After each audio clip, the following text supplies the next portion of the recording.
More than 4,000 years ago, ships crossed the dangerous waters between Mesopotamia and India carrying copper, rare stones, ivory, and mysterious goods from distant lands.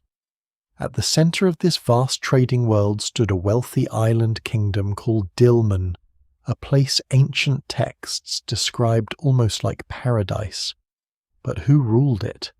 How did it become so powerful? And why did its world eventually fade beneath the sands of Bahrain before we follow its forgotten sea routes? Take a moment to like the video and subscribe if you enjoy ancient history and unsolved mysteries. Night settles over the shallow waters of the Persian Gulf, and the island ahead seems almost too small to matter. Low ridges rise behind a pale coast. Heat still lingers in the stone, while the sea moves quietly through reefs and sandbanks that can tear open the hull of a careless vessel. To sailors crossing this ancient water, the island is not a grand kingdom yet. It is simply a place where survival becomes possible. Fresh water can be found, repairs made, cargo counted, and winds studied. And for merchants travelling between the river cities of Mesopotamia, the copper lands of southeastern Arabia, and the distant ports connected to the Indus world, that is enough to turn a small island into the centre of something much larger. The island is Bahrain, though the people who shaped its ancient destiny would know it through another name, Dilmun. Even now, the landscape explains much of the mystery before a single tablet is read or a tomb is opened. Bahrain lies in a sea that appears calm from a distance but is difficult to navigate. The Gulf is shallow, warm, and crowded with hidden hazards. Tides shift, sandbars move, and summer temperatures become punishing. Long stretches of the Arabian coast offer little fresh water and few reliable harbours. A ship can carry metal, timber, grain, or ornaments, but every extra container of drinking water takes space away from profit. A place where water rises naturally from the ground is therefore more than a convenience. It is a form of power. Before we go deeper, take a moment to like the video and subscribe, if this is the kind of history and mystery you enjoy. The story of Dilmun begins with trade, but beneath the trade lies something even more basic, the geography of thirst. Freshwater springs once emerged across Bahrain in numbers that astonished visitors. Some rose inland, feeding gardens and palm groves. Others appeared close to the shore. There were even submarine springs, places where fresh water pushed upward through the seabed beneath the salt water of the Gulf. Sailors and pearl divers could recognize certain patches by taste, movement, or local knowledge, collecting drinkable water where the sea itself seemed to produce it. This strange mingling of fresh and salt may help explain why Dilmun later became associated in Mesopotamian imagination with purity, abundance, and a world where waters met in sacred ways. Its roots may lie in an ordinary physical miracle on an island surrounded by salt. Sweet water rises from below. The source of this water is not magical, though in the ancient world it may have felt that way. Rain falling over parts of eastern Arabia seeps into underground aquifers and moves slowly through layers of rock. Under pressure, that water can emerge again in Bahrain. The system is fragile, and many springs have weakened or disappeared in modern times. But in antiquity they supported a richer environment than the island's dry surface suggests. Date palms offered shade and fruit. Gardens produced vegetables and fodder. Livestock could be watered. Fish and shellfish were abundant along the coast. Reeds and wet ground created pockets of life against the larger arid landscape. This did not make Bahrain a paradise in the simple sense. Summers were severe, arable land was limited, soil could become salty, storms and shifting channels could damage settlements. The evidence remains incomplete, especially for the earliest communities, and scholars still debate how large the population was before Dilmun emerged as a regional power. Yet the island possessed a rare combination of advantages. It had water, food, defensible ground, and access to maritime routes. It stood roughly midway along the Gulf, close enough to eastern Arabia to remain connected, yet separate enough to develop its own centres of authority. From its northern shores, vessels could move towards southern Mesopotamia. From the south and east, sailors could approach routes leading toward Margan, usually associated with ancient Oman, and farther toward lands linked with Meluha, commonly connected to the Indus civilization. The distances were immense by the standards of early Bronze Age travel. A voyage was never a clean line drawn across a map. Ships likely hugged coasts when possible, moving between known anchorages, watching seasonal winds and currents, and trusting knowledge passed from one crew to another. Boats were built from materials that rarely survive. Some used reeds, others relied on wooden planks, ropes, bitumen, and fitted components. Navigation depended on coastlines, stars, watercolour, birds, depth, memory, and experience. A reef missed by a few meters could end a journey. A failed water supply could be worse. Bahrain reduced those risks. It became a place where voyages could be broken into manageable stages. This is one reason the rise of Dilmun cannot be understood merely as the rise of a city or dynasty. It begins as control over movement. Whoever organizes the wells, landing places, storage areas, and exchange points can influence every ship that arrives. Whoever offers safety can demand payment. Whoever guarantees weights, seals, and contracts can turn trust into wealth. None of this happens overnight. The early island communities do not wake one morning and declare themselves masters of Gulf commerce. The change is gradual, built from repeated arrivals, a boat needing water, a trader seeking copper, a family settling near a spring, a leader discovering that hospitality and taxation can look remarkably similar. Along the coast, smoke rises from cooking fires, fishermen pull nets through the shallows, farmers work beneath palms where irrigation channels carry precious water, craftspeople shape shells, stone, bone, and clay. Nearby, boats rest above the tide line while their seams are checked and coated. Foreign goods appear in small quantities at first, objects whose materials reveal journeys beyond the horizon, a bead, a seal, a fragment of pottery. Or a lump of metal may seem unimpressive when found alone, but together they map a world becoming connected. What survives in the record suggests that Bahrain's importance came not from possessing the richest mines or the widest fields, but from standing between places that needed one another. Mesopotamia had cities, temples, grain, textiles, and enormous demand, yet lacked many essential raw materials. Oman held major copper resources. The Indus world produced distinctive beads, woods, ivory, and manufactured goods. Dilmun occupied the watery space among them. Its first great advantage was not an army. It was not a monument. It was a drink of fresh water offered after days at sea.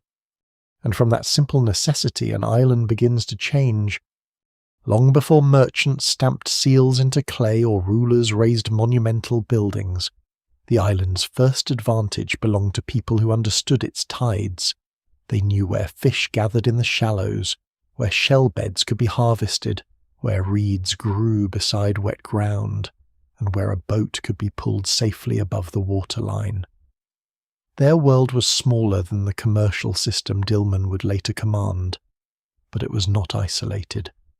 Even the earliest coastal communities of the Gulf lived within networks of movement.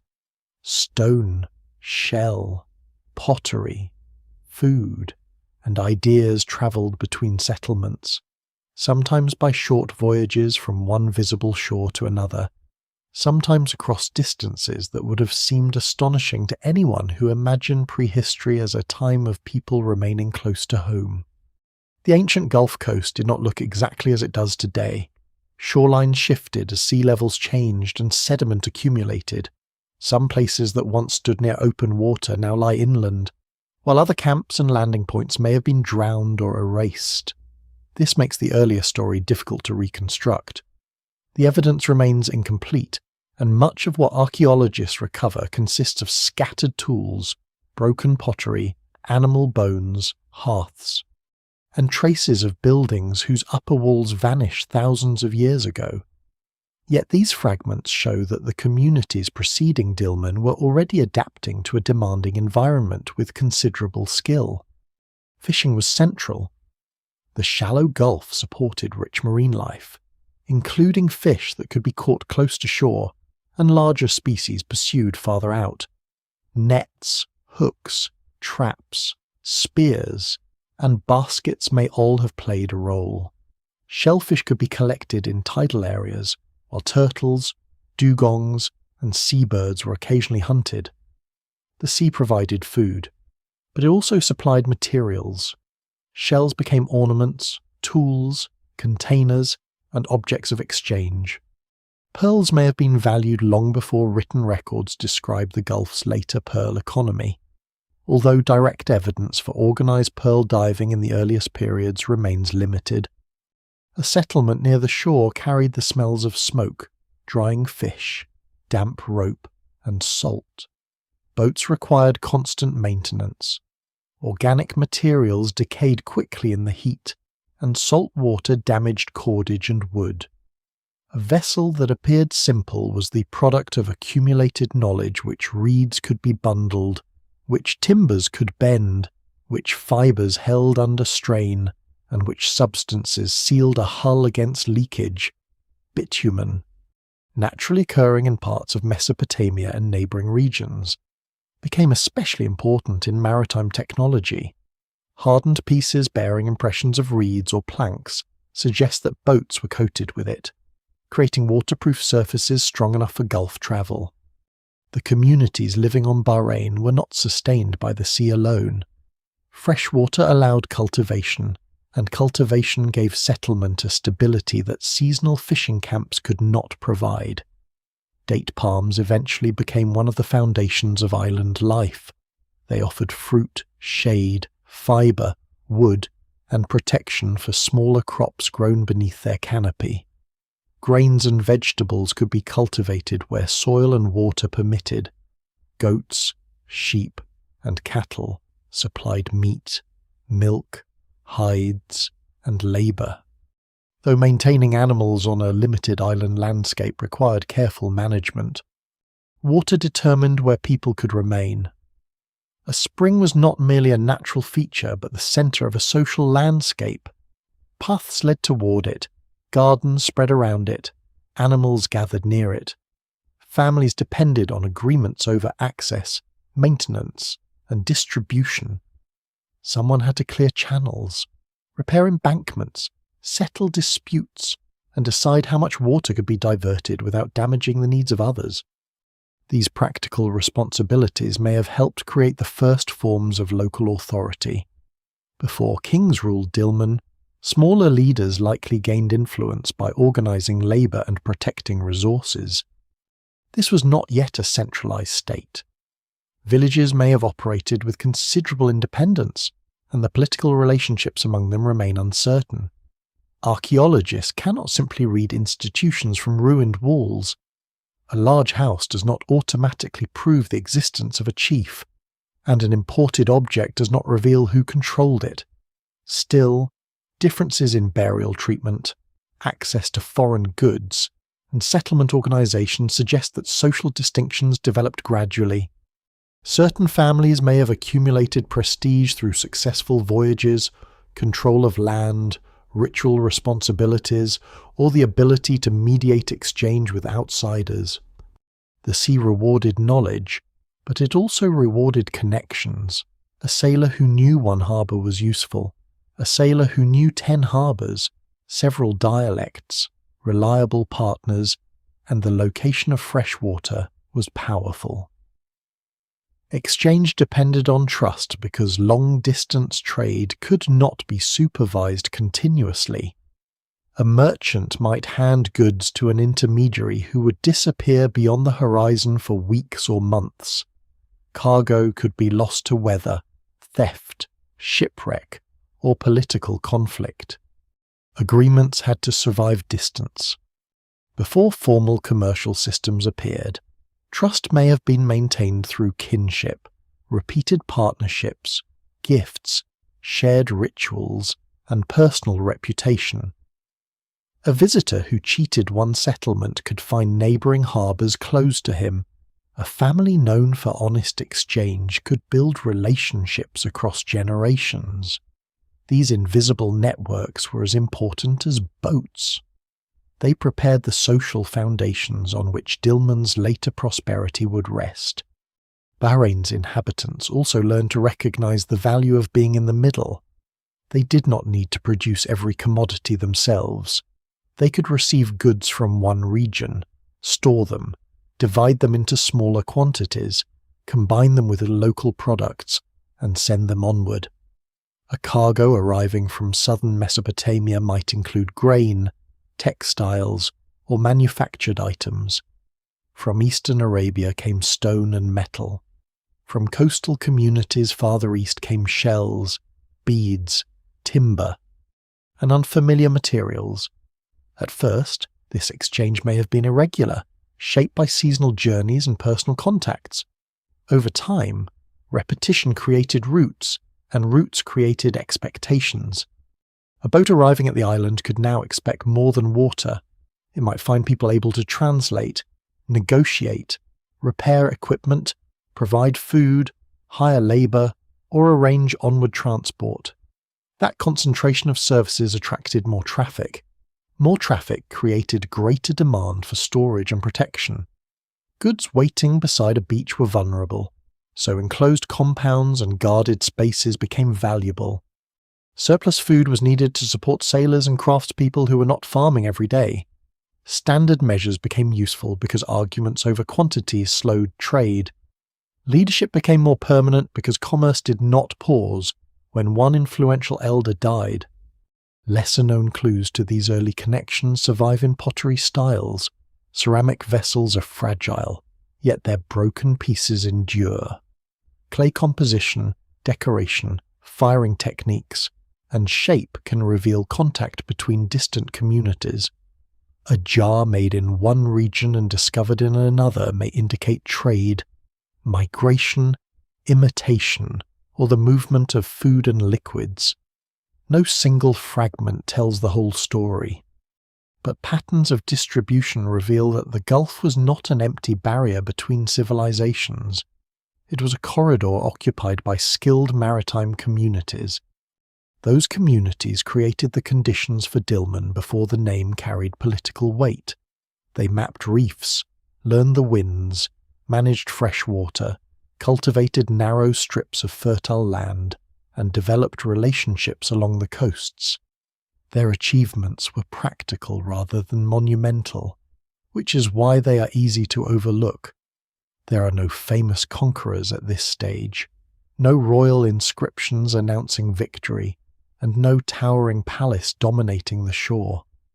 There are only repeated acts of survival and exchange. Yet civilizations often begin this way. A useful anchorage becomes a regular meeting place. A meeting place becomes a market. A market requires rules. Rules require people able to enforce them.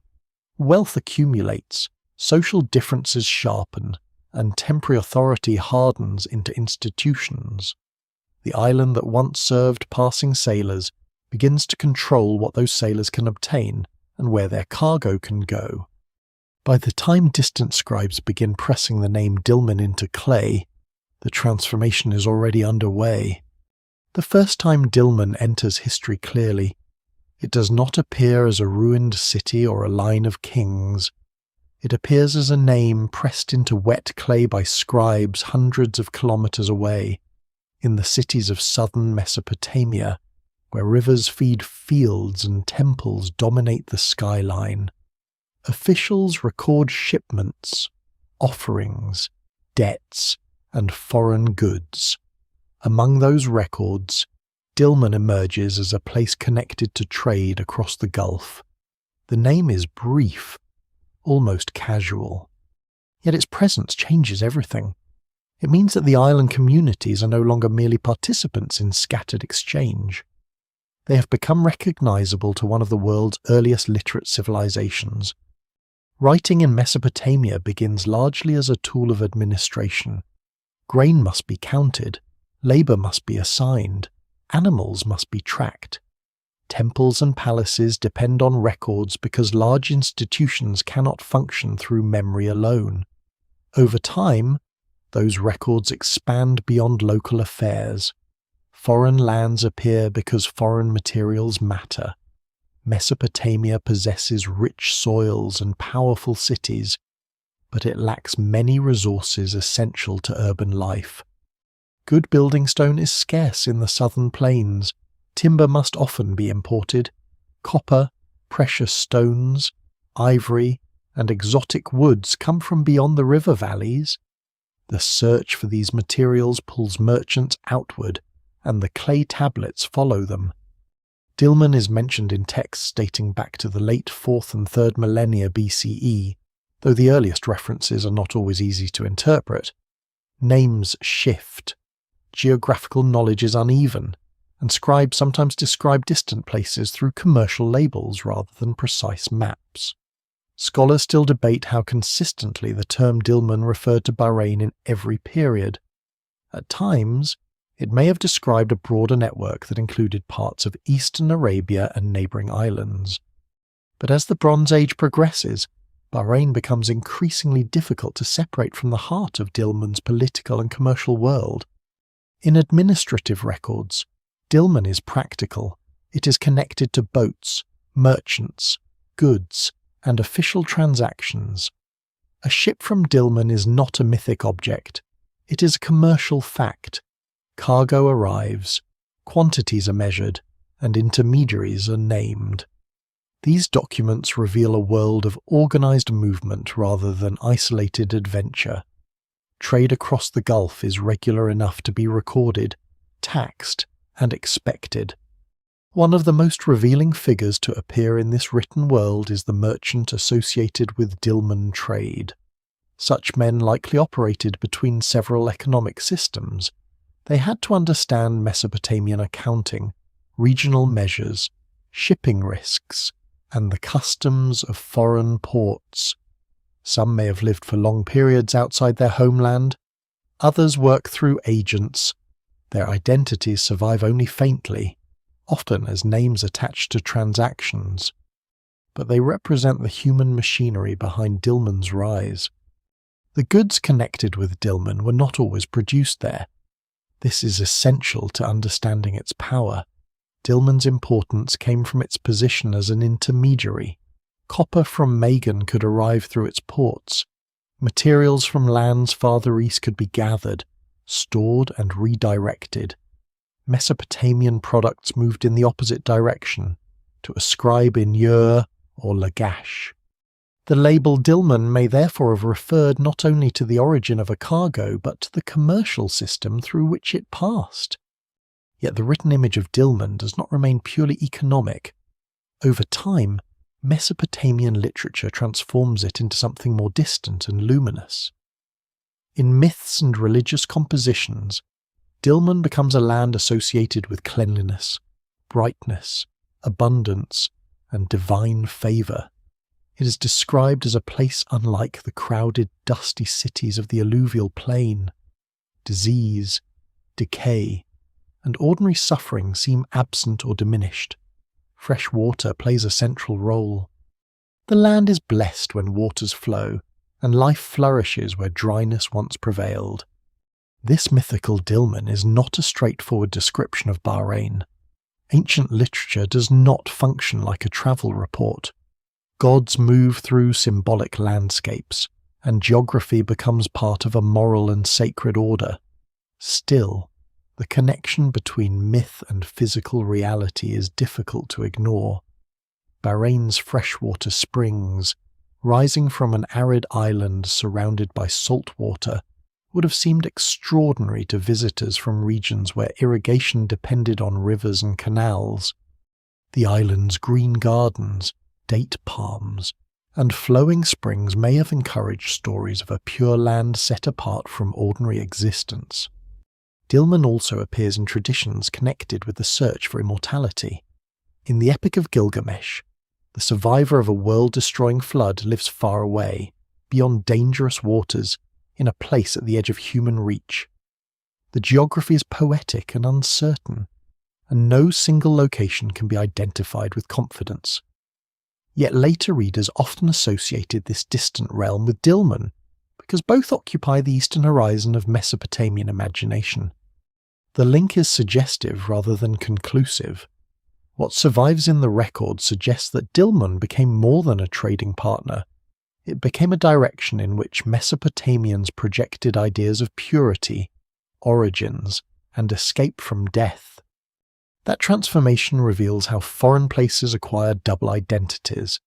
To merchants, Dilmun is a harbour, warehouse, and source of profit. To scribes and priests, it is a landscape where divine order seems closer to the surface. The two versions are not necessarily contradictory. A place can be materially important and spiritually charged at the same time. In fact, wealth often strengthens sacred reputation. Exotic goods arrive from beyond familiar borders, and the lands connected to them begin to seem equally exotic. There is also a political advantage in being known through myth. A kingdom associated with divine favour possesses a kind of prestige that cannot be measured in copper or grain. Rulers and priests may have encouraged such associations, though direct evidence remains limited. Sacred geography can legitimize trade by making foreign contact appear part of a larger cosmic order. A merchant crossing dangerous water is not only pursuing wealth, he is moving between worlds. The Mesopotamian tablets therefore preserve more than the name of Dilmun. They preserve the moment when a real maritime society enters the imagination of a larger civilization. From then on, Dilmun exists in two forms. One is built from docks, springs, storage rooms, seals, and ships. The other is built from clay signs, sacred water, distant horizons, and the hope that somewhere beyond the ordinary world, life might continue untouched by decay. Between those two versions lies the central mystery of Dilmun. The kingdom is real enough to leave accounts, cargoes, and ruins, yet distant enough to become a dream. The difficulty begins the moment the name Dilmun is taken out of myth and placed on a map. Ancient texts do not provide coordinates. They describe routes, cargoes, distant rulers, and relationships that change over centuries. A place known to one generation as a foreign land can later become a province, a trading zone, or a memory attached to several locations at once. Dilmun is therefore not a simple point waiting to be discovered. It is a name whose meaning shifts as political power. Maritime routes and Mesopotamian knowledge expand across the Gulf. For a long time, scholars searched widely. Some placed Dilmun close to southern Mesopotamia, arguing that its earliest references suggested a location near the head of the Gulf. Others looked toward the coast of eastern Arabia, where settlements and ports could have served as intermediaries in long-distance trade. Some theories pushed farther south or east, attempting to reconcile the mythic descriptions with regions known for mountains, minerals, or lush landscapes. The problem was made more difficult by the fact that ancient writers did not always separate islands, coastlands, and commercial spheres with modern precision. A merchant in Mesopotamia might use the name Dilmun for the place where he received a cargo, even when part of that cargo originated hundreds of kilometers beyond it. A royal scribe might describe a ruler's authority over Dilmun without clarifying whether that meant one island, several ports, or a wider network of dependent communities. In another period, the same name could refer more narrowly to Bahrain. No single explanation fully accounts for every reference, because Dilmun existed for too long and participated in too many changing systems. The strongest case for Bahrain emerged through archaeology. Beneath and around the later fortress known as Qalat al-Bahrain, excavators uncovered deep layers of occupation extending across thousands of years. The site contained substantial architecture, storage facilities, imported pottery, administrative objects, and evidence of repeated rebuilding. It was not a temporary camp or minor fishing village. It was a major settlement positioned on the northern coast, close to agricultural land and a channel through the surrounding reefs. Elsewhere on the island, temples, villages, workshops, and burial mounds revealed a society of remarkable scale. The quantity of Bronze Age graves alone suggested a population and level of organization far greater than early investigators had expected. Distinctive circular seals, now commonly called Dilmun seals, appeared in Bahrain and across the trade routes linked to it. Their imagery and style differed from Mesopotamian cylinder seals, indicating a community with its own visual identity and administrative traditions. These discoveries transformed Bahrain from one possible candidate into the most convincing heartland of Dilmun, especially during the kingdom's period of greatest prosperity in the early 2nd millennium BCE. Yet identifying a heartland does not mean drawing a fixed border around the island. Dilmun's influence extended beyond Bahrain, and its political or commercial reach probably changed repeatedly. The nearby island of Failaka, off the coast of present-day Kuwait, preserves strong evidence of Dilmun connections. Archaeologists have found architecture, seals, ceramics, and inscriptions showing that the island participated in the same cultural and trading world. Its location near the northern Gulf made it a valuable station for vessels approaching Mesopotamia. At certain times, Failaka may have been governed from Bahrain, settled by people connected to Dilmun, or integrated into a broader political system.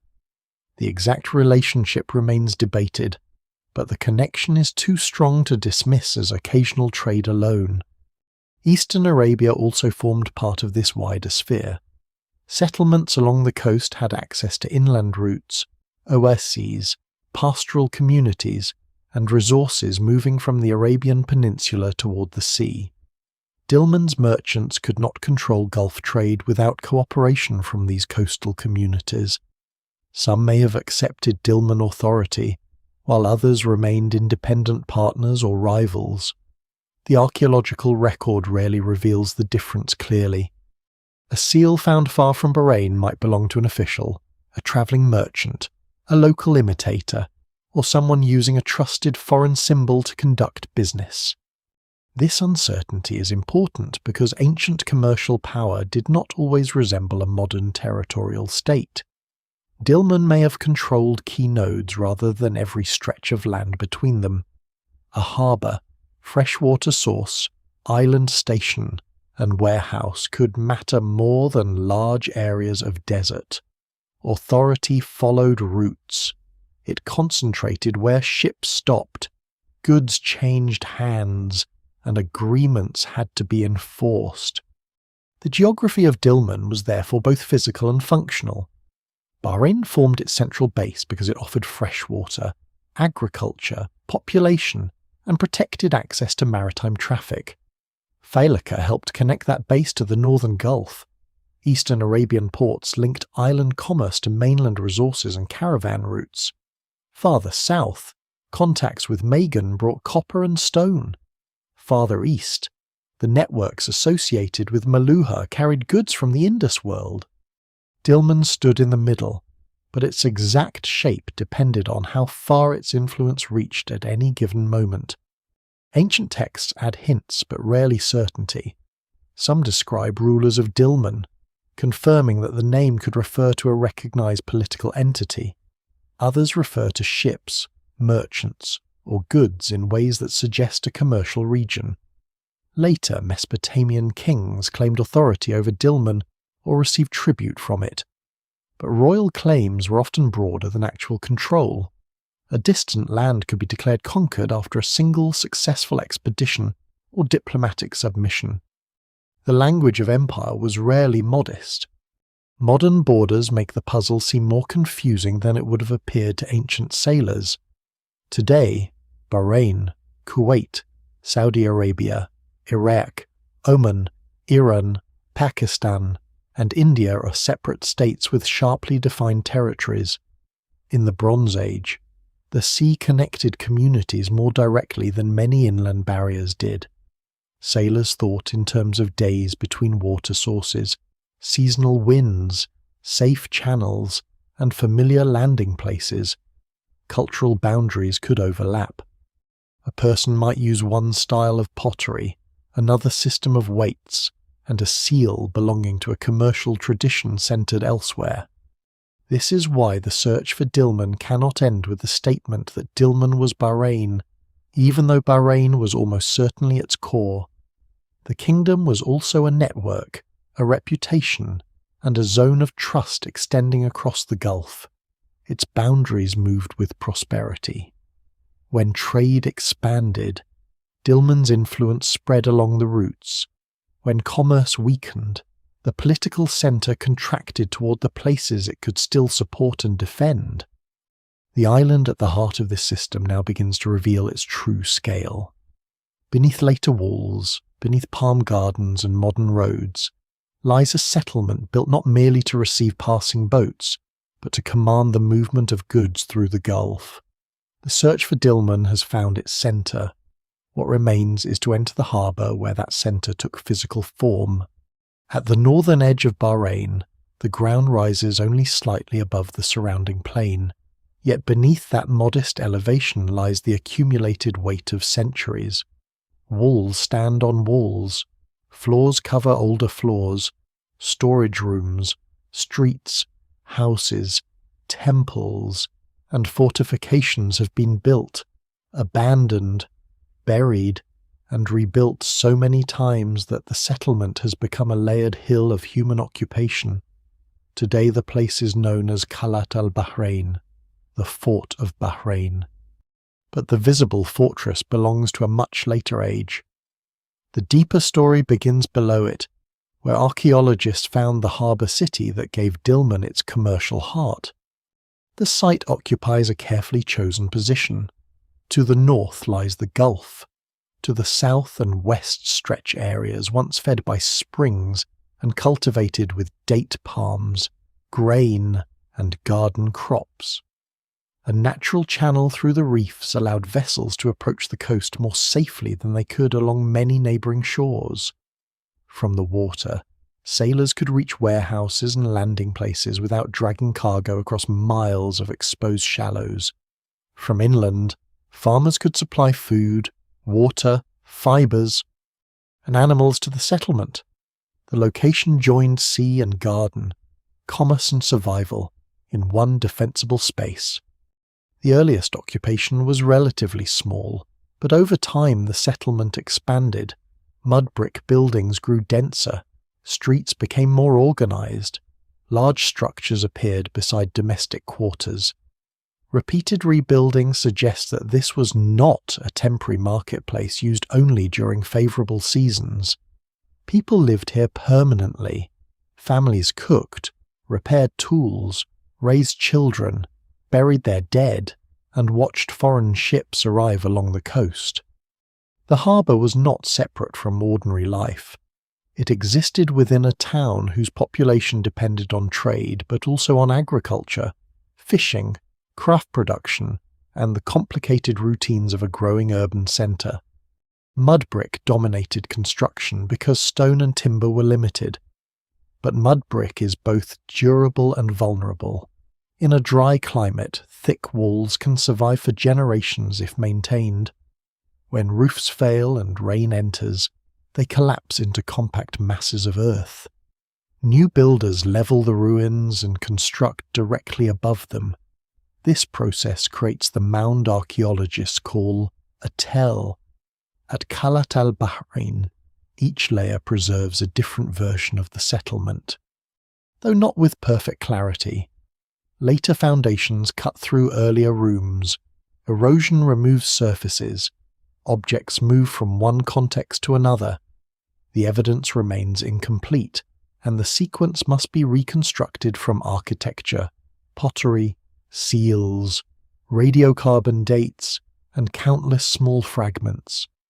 What emerges is the image of a place that becomes increasingly organized during Dilmun's rise. Large buildings contain rows of rooms suitable for storage. Some spaces may have held grain, dates, oils, textiles, copper, or imported goods waiting for redistribution. Others may have served as workshops or administrative offices. Courtyards provided room for sorting cargo, weighing materials, repairing containers, and gathering labourers. Thick walls and restricted entrances suggest that access was controlled. Valuable goods did not simply lie beside the shore under the protection of custom. They were brought inside spaces where officials could count them and guards could protect them. The harbour itself has not survived as a complete line of ancient docks. Shorelines shift, wooden structures decay, and sediment conceals features that once stood in shallow water. Scholars still debate the exact arrangement of quays, anchoring areas, and landing stages. Yet the settlement's position, imported materials, and administrative remains leave little doubt that maritime activity shaped its growth. Ships approaching Bahrain would likely wait for tides and local pilots before entering the channel. Smaller boats may have carried cargo from larger vessels anchored offshore. Goods were unloaded in baskets, jars, bundles, ingots, and sacks, then moved by hand or pack animal toward the storage compounds. Every arrival created noise and tension. Sailors shouted instructions. Porters strained beneath loads. Animals resisted unfamiliar smells. Officials inspected seals and checked quantities. Merchants argued over damaged cargo or changing prices. Water jars were filled, provisions purchased, and repairs arranged. The harbour may have looked modest beside later Mediterranean ports, but its function was sophisticated. It turned dangerous voyages into recorded transactions. Among the most important discoveries at the site are seals and seal impressions. A seal acted as a personal or institutional signature. It could be pressed into clay placed over a container, door fastening, or bundle. If the clay remained intact, the recipient knew that the contents had not been opened. If a storeroom was sealed by an official, unauthorized entry became visible.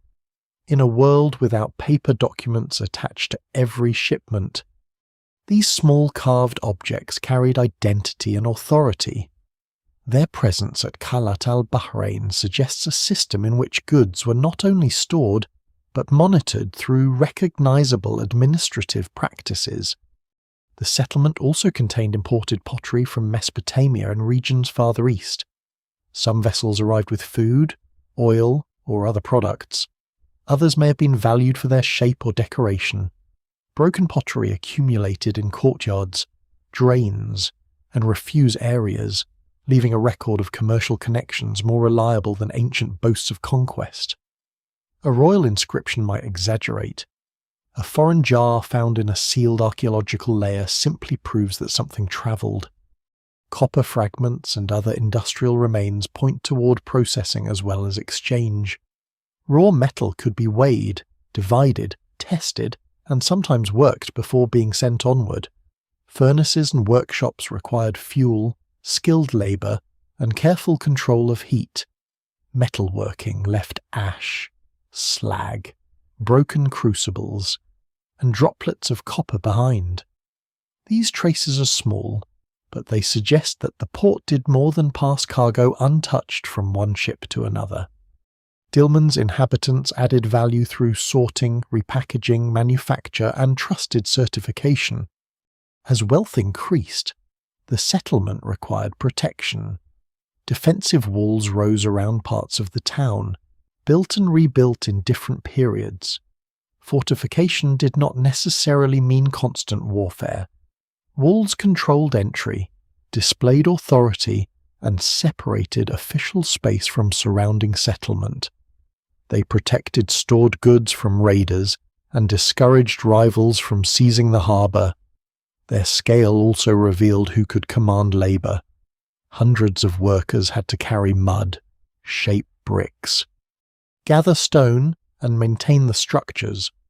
Such projects imply rulers or institutions capable of demanding effort from the population. Yet the city was never only a machine for trade. Houses stood near administrative buildings, hearths, grinding stones, animal bones, beads, tools, and children's burials reveal intimate lives unfolding beside the commercial centre. People slept within hearing distance of arriving ships. They knew foreign faces, unfamiliar languages, and goods from places they would never visit. A child growing up there may have regarded copper from Oman, or a bead from the Indus as ordinary parts of daily life, while a farmer in an inland village might rarely see either. A lesser-known detail lies in the channel itself. Bahrain's northern reef system offered protection, but it also demanded precise local knowledge. The same shallow waters that sheltered the harbour could trap an unfamiliar captain. Dilmun's pilots therefore possessed a valuable skill that left almost no archaeological trace.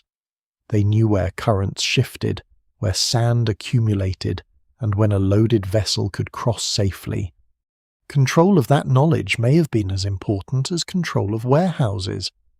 Beneath the later fort, the outlines of Dilmun's capital become visible, not a city of towering stone monuments, but a compact layered port where water, administration, labour, and navigation converged.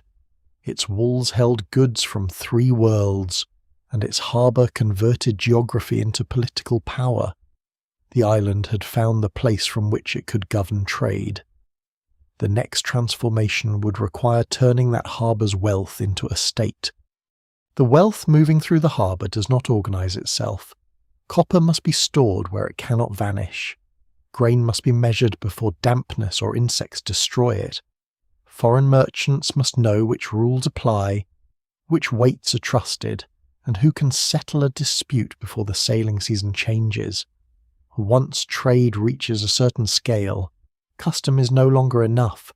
The port begins to require officials, guards, labour crews, record keepers, religious authorities, and rulers capable of turning a collection of settlements into something recognisably larger an island trade state. Dilmun's transformation probably happens gradually, without a single founding moment. No surviving inscription announces the day the kingdom begins. Instead, the evidence appears in changes spread across the landscape. Settlements grow, fortifications become more substantial, storage areas expand, seals become common, temples are rebuilt on a larger scale, burial customs reveal sharper differences in status. Together, these signs suggest increasing coordination and the concentration of authority during the centuries around the beginning of the 2nd millennium BCE. At the centre of this system stands the ruler of Dilmun, though the exact nature of his office remains uncertain. Mesopotamian texts eventually refer to kings, governors, and officials connected with the island, but the titles do not always describe the same political reality. A local ruler might present himself as a king at home, while accepting the language of dependence in correspondence with a stronger Mesopotamian power. At other times, Dilmun may have enjoyed considerable independence. Scholars still debate how centralised the kingdom was, and how directly its rulers controlled settlements beyond the main port.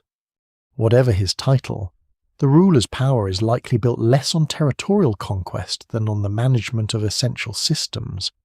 He commands the harbour, or at least claims the right to oversee it. He supervises weights and measures. He protects warehouses and perhaps collects duties on goods passing through. He organises labour for walls, canals, temples, and public buildings. He maintains relationships with foreign merchants and rulers. He may also control access to valuable agricultural land and the fresh water that makes that land productive. Water is especially important because it connects economic authority to daily survival. Bahrain's springs support gardens and date groves, but their benefits depend on channels, wells, and agreements over distribution. Irrigation systems require regular maintenance.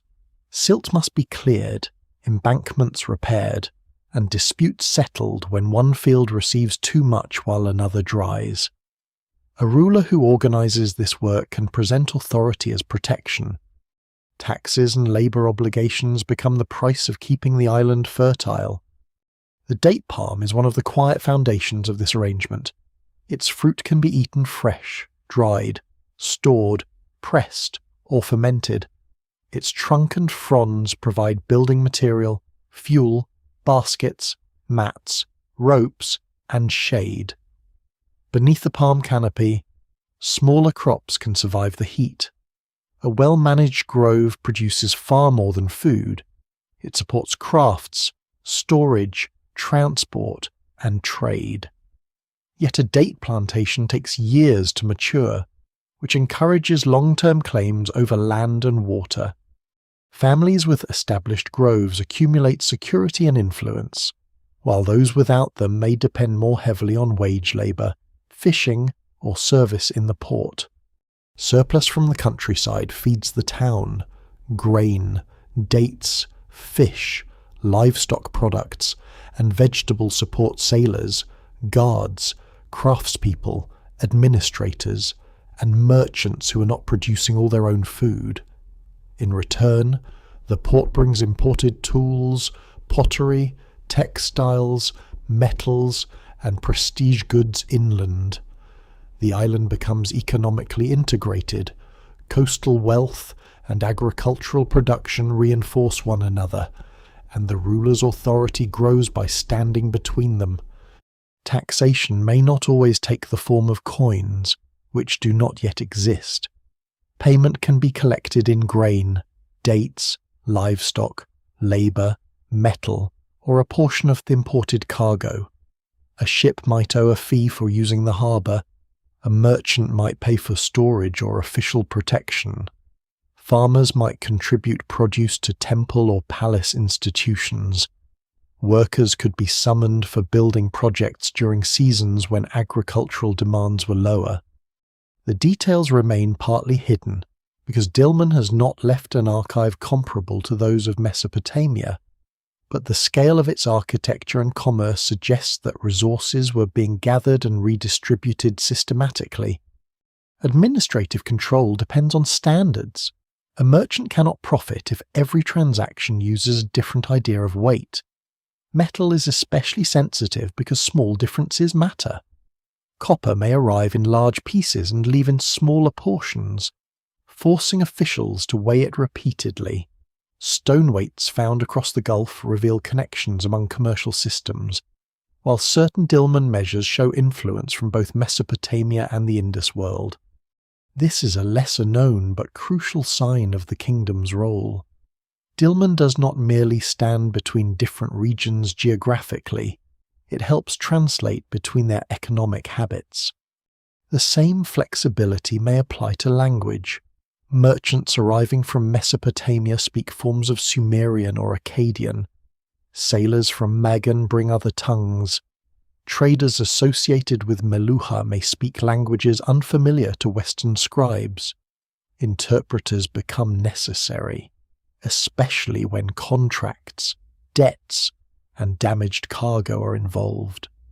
Mesopotamian records even refer to interpreters connected with Meluha, suggesting that long-distance commerce created specialized roles for people who could cross linguistic boundaries. Dilmun's ports would have been natural places for such individuals to work. Authority also requires the public image. Walls display strength, but temples provide legitimacy. Rulers can present commercial success as evidence of divine favor and social order. Offerings made from imported goods transform trade wealth into sacred wealth.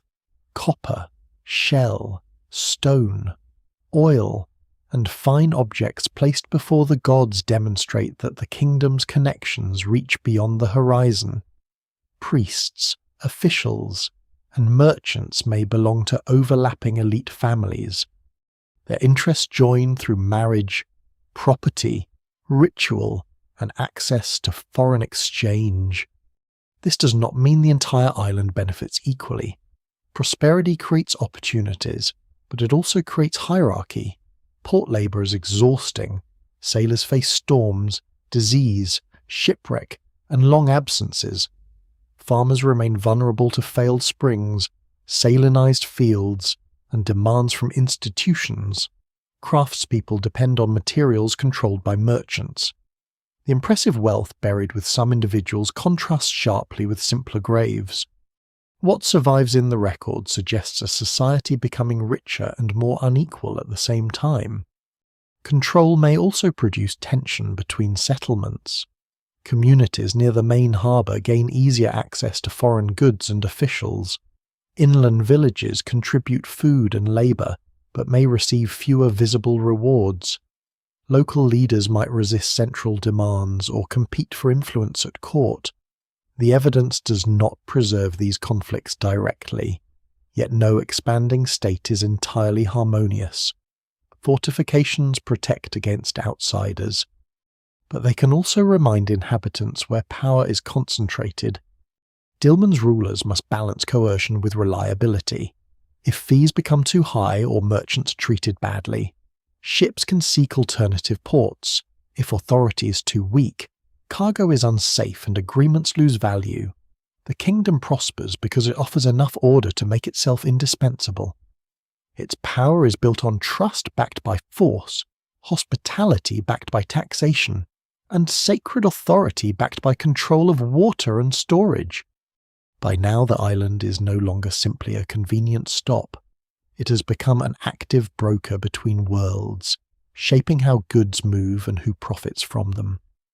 That system can only be understood by leaving the warehouses behind and following the ships outward, along the sea roads that connect Dilmun to the greatest civilizations of its age. Beyond Bahrain's protected channels, the Gulf opens into a long corridor of water stretching between some of the greatest civilizations of the Bronze Age. To the northwest lie the cities of Mesopotamia, crowded along the Tigris and Euphrates, hungry for raw materials their alluvial plains cannot provide. To the southeast rise the rugged lands of Magan, rich in copper and stone. Farther east, beyond the narrow entrance of the Gulf and across the Arabian Sea, stand the planned cities of the Indus civilization, with their brick streets, workshops, weights, seals, and far-reaching commercial networks.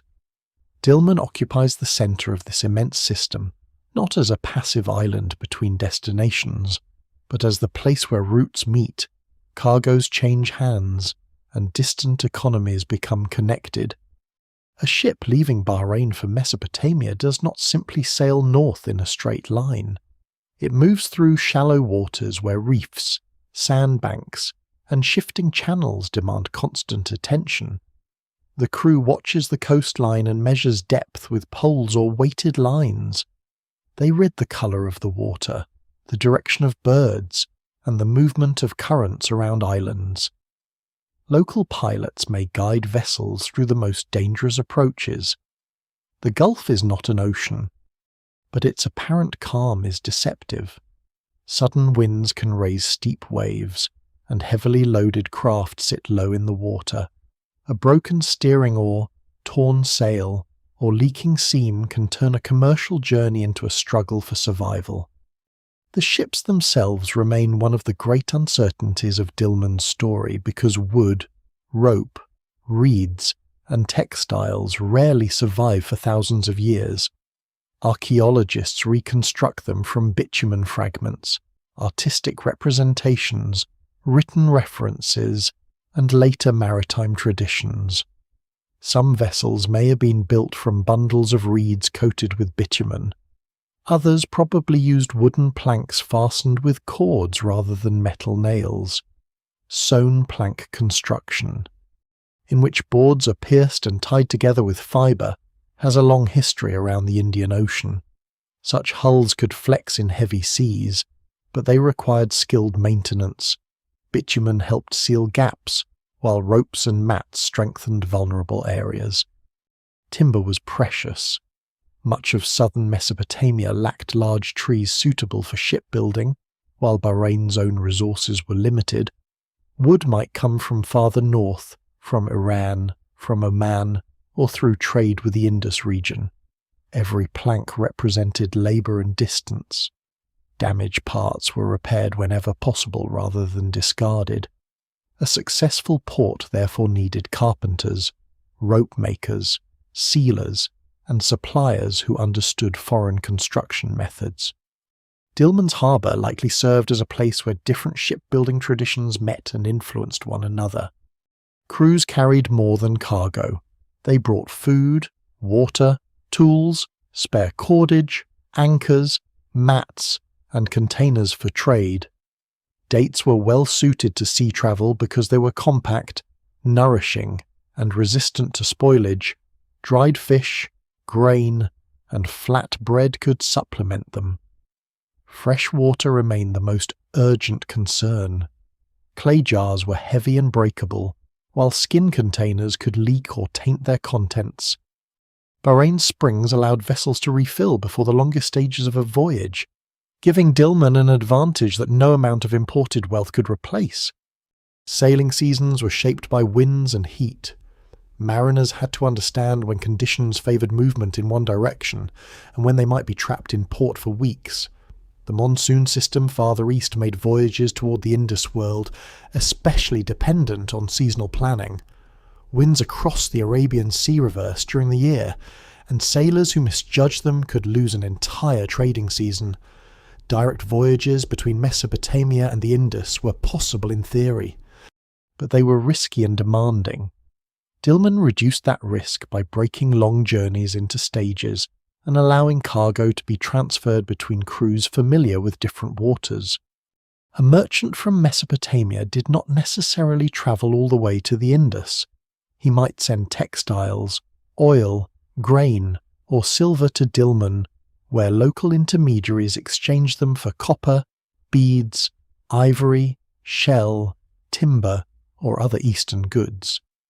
A Dilmun merchant might then work with sailors who continued south toward Magan, or east beyond the Strait of Hormuz. In this way, a single object could pass through several hands before reaching its final destination. Each transfer added cost. But it also reduced danger. Local traders knew the languages, customs, rulers, and hazards of their own region better than distant outsiders did. This layered system helps explain why Dilmun became wealthy without possessing the largest armies or richest mines. It controlled information. Its merchants knew which ports were safe, which rulers demanded gifts, which weights were accepted, and which goods were scarce in a particular season. They knew where copper could be obtained, where timber had become expensive, and where political conflict might delay a shipment. Such knowledge was difficult to record fully on clay. Much of it lived in memory, passed between families, crews, and commercial partners.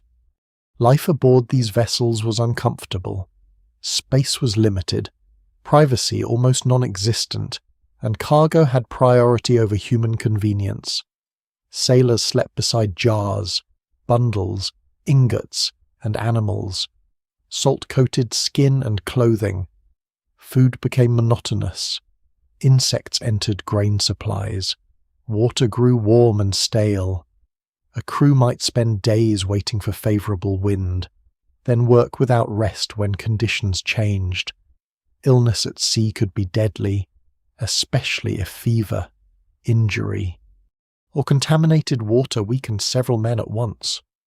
Piracy and raiding also threatened commerce, although the evidence for organised piracy in Dilmun's period remains incomplete. A merchant vessel carrying metal and luxury goods made an attractive target. Coastal groups could attack ships in narrow passages or seize cargo from poorly defended anchorages. Protection therefore depended on armed crewmen, alliances with local leaders, and the reputation of the authorities controlling major ports. Dilmun's ability to guarantee relative safety would have strengthened its position, while any failure to do so could quickly divert traffic elsewhere. The most surprising aspect of this network is its scale. By the early 2nd millennium BCE, objects, materials, and commercial practices move across thousands of kilometers. Indus-style weights appear in Gulf contexts. Mesopotamian texts mention distant lands and specialized merchants. Seals travel with individuals or cargoes. Copper mined in the mountains of Oman reaches workshops in cities near the Euphrates. Beads shaped in the Indus world appear far to the west. These connections do not create a single unified economy, and scholars still debate how frequent direct contact was. But the evidence clearly reveals a maritime world far more integrated than older histories once assumed. Dilmun stands at its center because it can communicate with all sides. Its merchants understand Mesopotamian demand, Magan's copper supply, and the valuable commodities coming from the east. Its pilots know the Gulf's hidden channels. Its springs sustain crews. Its warehouses allow cargo to wait for the correct season. Its rulers provide enough order for strangers to trust transactions made far from home. From the harbour at Khalat al-Bahrain, a sailor can watch vessels arrive from different horizons. One carries dark copper ingots from the mountains. Another brings woven goods and grain from the river cities. A third unloads beads, shell, and unfamiliar woods whose origins lie beyond the Gulf. Their crews may not share a language, but they understand the purpose of the place. Dilmun is where the separate worlds meet. And among the most mysterious of those worlds is Meluha, the distant eastern land whose goods reveal a connection deeper and stranger than the tablets can fully explain. The name Meluha appears in Mesopotamian texts like a doorway opening toward a world only partly understood. It is distant, wealthy, and reached by sea. Its merchants bring materials that do not belong to the river plains, and its identity is most commonly linked by scholars to the Indus civilization, whose great cities rise far to the east in what is now Pakistan and northwestern India. The connection is persuasive rather than perfectly complete, because ancient names rarely align neatly with modern borders, but the archaeological and textual evidence points strongly toward a broad commercial relationship between Mesopotamia and the Indus world. Dilmun stands between them, translating distance into exchange. The cities associated with the Indus civilization are among the most carefully planned urban centers of the Bronze Age. Harappa, Mohenjo-Daro, Dholavira, and many smaller settlements are built with standardized bricks, organized streets, drainage systems, workshops, and systems of weights remarkable for their consistency. Their merchants participate in networks extending across the subcontinent and beyond. Stones from distant mountains, shells from the coast, timber from forested regions. Metals, as cotton, and manufactured ornaments move through their markets. Some of these goods travel westward, eventually entering the commercial channels that pass through Dilmun. What reaches Bahrain is not always easy to identify because organic materials rarely survive. Textiles rot, wood decays, oils vanish into broken containers. Spices and medicines leave little trace unless preserved by unusual conditions. Archaeologists therefore rely heavily on the objects that endure beads, pottery, seals, stone weights, shell artifacts, ivory, and fragments of precious materials. These surviving pieces represent only a fraction of what was actually traded. A port warehouse may once have been filled with bundles of cloth and carved timber, yet thousands of years later only a handful of beads remain. Among the most distinctive Eastern goods are beads made from carnelian, a reddish stone valued for its warm colour and polished surface. Indus craftspeople developed highly skilled methods for cutting, drilling, heating, and finishing carnelian. Some long beads required extraordinary precision, with narrow holes drilled through stone that could fracture under careless pressure. The tools and techniques used in their production suggest specialized workshops and generations of accumulated knowledge. When such beads appear in Gulf and Mesopotamian contexts, they carry not only material value but the reputation of distant craftsmanship. Etched carnelian beads are even more revealing. Their pale designs were created through controlled chemical treatment, producing patterns that stand out against the red stone. These objects are strongly associated with Indus production and have been found far beyond the civilization's core region. A single bead may travel through several ports, perhaps changing owners repeatedly before reaching a temple treasury, elite burial, or merchant's household. Its journey is invisible, but its presence proves that people separated by vast distances valued the same carefully made object. Shell also links the regions. The Indus world had access to marine shells from the Arabian Sea, which craftspeople shaped into bangles, inlays, containers, and ornaments. Some species came from particular coastal zones, allowing archaeologists to trace their likely origin. Shellworking required skill because the material could splinter or crack. Finished pieces were smooth, pale, and visually striking, especially in inland cities where the sea itself was remote. Dilmun's own coastal communities also worked shell, making it difficult in some cases to distinguish imported products from local imitations.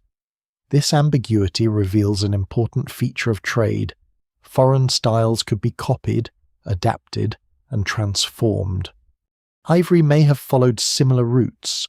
Elephant ivory from South Asia was rare and prestigious in Western markets. It could be carved into combs, pins, inlays, handles, and decorative pieces. Yet ivory is vulnerable to decay and may be confused with bone when preservation is poor. Written references to exotic materials therefore sometimes exceed what archaeology can confirm. The evidence remains incomplete, and scholars still debate the scale of ivory exchange compared with more durable goods such as stone and metal. Timber was another likely commodity, though almost none survives. Mesopotamian cities needed wood for construction, furniture, doors, boats, and tools. The Indus region and lands connected to it could supply species unavailable in the treeless alluvial south. Logs or cut planks were bulky, making transport expensive, but high-quality timber justified the effort. Dilmun's ports offered a place where large shipments could be divided, stored, or redirected. A merchant might never know the forest where a beam was cut, only the intermediary who guaranteed its quality. The people carrying these goods left some of the most intriguing traces. Mesopotamian texts refer to Meluhan merchants, suggesting that individuals from the east lived or worked in western cities. One text mentions a Meluha interpreter, implying that language differences were significant enough to require specialists. This small detail opens a rare window onto the human experience of long-distance trade. A foreign merchant arriving in Mesopotamia could not rely on gestures alone when negotiating prices, debts, or contracts. Someone had to explain not merely words but measures, customs, and expectations. Dilmun would have been a natural home for such intermediaries. Its harbour population likely included people of mixed origin local families, Mesopotamian agents, sailors from Magan, and visitors from the east. Some stayed for a season. Others may have settled permanently, married locally, and raised children who grew up between languages. Their homes might contain imported cooking vessels, foreign ornaments, or familiar religious objects. Yet identifying ethnicity through artifacts is dangerous. A Dilmun merchant could own an Indus seal without being from the Indus world, just as a foreign sailor could adopt local styles. No object speaks clearly about identity without context. Indus-style seals found in the Gulf deepen the mystery. Unlike the round seals associated with Dilmun, many Indus seals are square and bear animal images alongside short inscriptions in a script that remains undeciphered. Their signs have resisted generations of study because the inscriptions are usually brief, and no bilingual text has been found. A seal discovered far from the Indus homeland may have belonged to a travelling merchant, served as a mark of origin, or been carried as a valued object after its original owner disappeared. What survives in the record suggests direct contact, but the frequency and organisation of that contact remain debated. The undeciphered script creates a silence at the centre of the story. Mesopotamian tablets describe Meluha from the outside, using the language of those who received its goods. The Indus people left inscriptions, but modern readers cannot yet understand them. Their merchants crossed seas and entered foreign cities, yet their own accounts of those journeys remain inaccessible. Dilmun therefore preserves traces of a conversation in which only one side can still be heard. Trade was not always peaceful or equal. Foreign merchants depended on local protection and could be vulnerable to unfair fees, confiscation, or political pressure. Local authorities, in turn, risked losing commerce if they treated visitors badly. Trust had to be maintained across cultural boundaries. Seals, standardized weights, witnesses, interpreters, and repeated partnerships reduced uncertainty. A merchant who returned each year became more valuable than a stranger seeking a single profit. The goods of Meluha transformed Dilmun's markets because they carried distance within them. A polished bead, carved shell, or rare piece of wood made the Eastern world tangible. Such objects could be worn, gifted, offered to a god, or buried with the dead. Their value came partly from beauty, but also from the knowledge that they had crossed waters most people would never see. Through these goods, Dilmun's merchants become more than traders. They become custodians of the unknown, standing between civilizations whose rulers may never meet and whose languages may remain mutually unintelligible. Yet even Meluha's luxuries do not rival the commodity that drives the largest volumes of Gulf trade. That substance is heavier, less elegant, and essential to every kingdom that wishes to build, arm, cut, and control. It is copper. Copper changes the scale of everything moving through Dilmun. Beads, shells, ivory, and fine woods carry prestige. But copper supports the ordinary machinery of civilization. It becomes tools in the hands of farmers, chisels in the workshops of builders, blades for soldiers, pins for clothing, bowls for temples, and fittings for ships. It is not always beautiful, and it is rarely mysterious once shaped. Yet cities cannot expand without it. Mesopotamia needs copper in quantities its own landscape cannot supply. That demand pulls the kingdom of Dilmun into a commercial relationship with the mountains of Magan. Magan is generally associated with ancient Oman and parts of the neighbouring United Arab Emirates, where copper-bearing mountains rise behind the coast. The region contains ores that can be mined, crushed, smelted, and transformed into metal suitable for transport. Mesopotamian texts refer to Magan as a source of copper and hard stone, while archaeological evidence from Oman reveals ancient mines, furnaces, slag heaps, settlements, and coastal sites involved in production.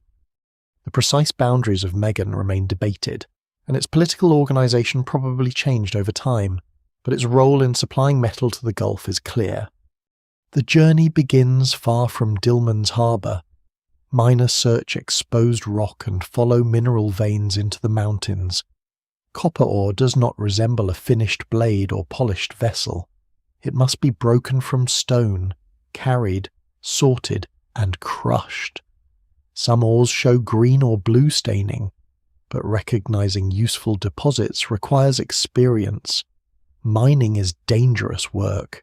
Tunnels can collapse, Dust fills the lungs, tools wear down against hard rock, water is limited, and the heat becomes severe. The ore is then brought towards smelting sites where fuel can be gathered. Producing copper requires temperatures high enough to separate metal from surrounding material. Furnaces are built from clay and stone, while charcoal provides concentrated heat. Air must be forced into the fire through blowpipes or bellows. Too little heat leaves the ore unchanged. Too much or poorly controlled heat wastes fuel and damages the furnace. Smelting, therefore, depends on specialized knowledge rather than simple burning. What remains after successful smelting is not a perfectly finished product.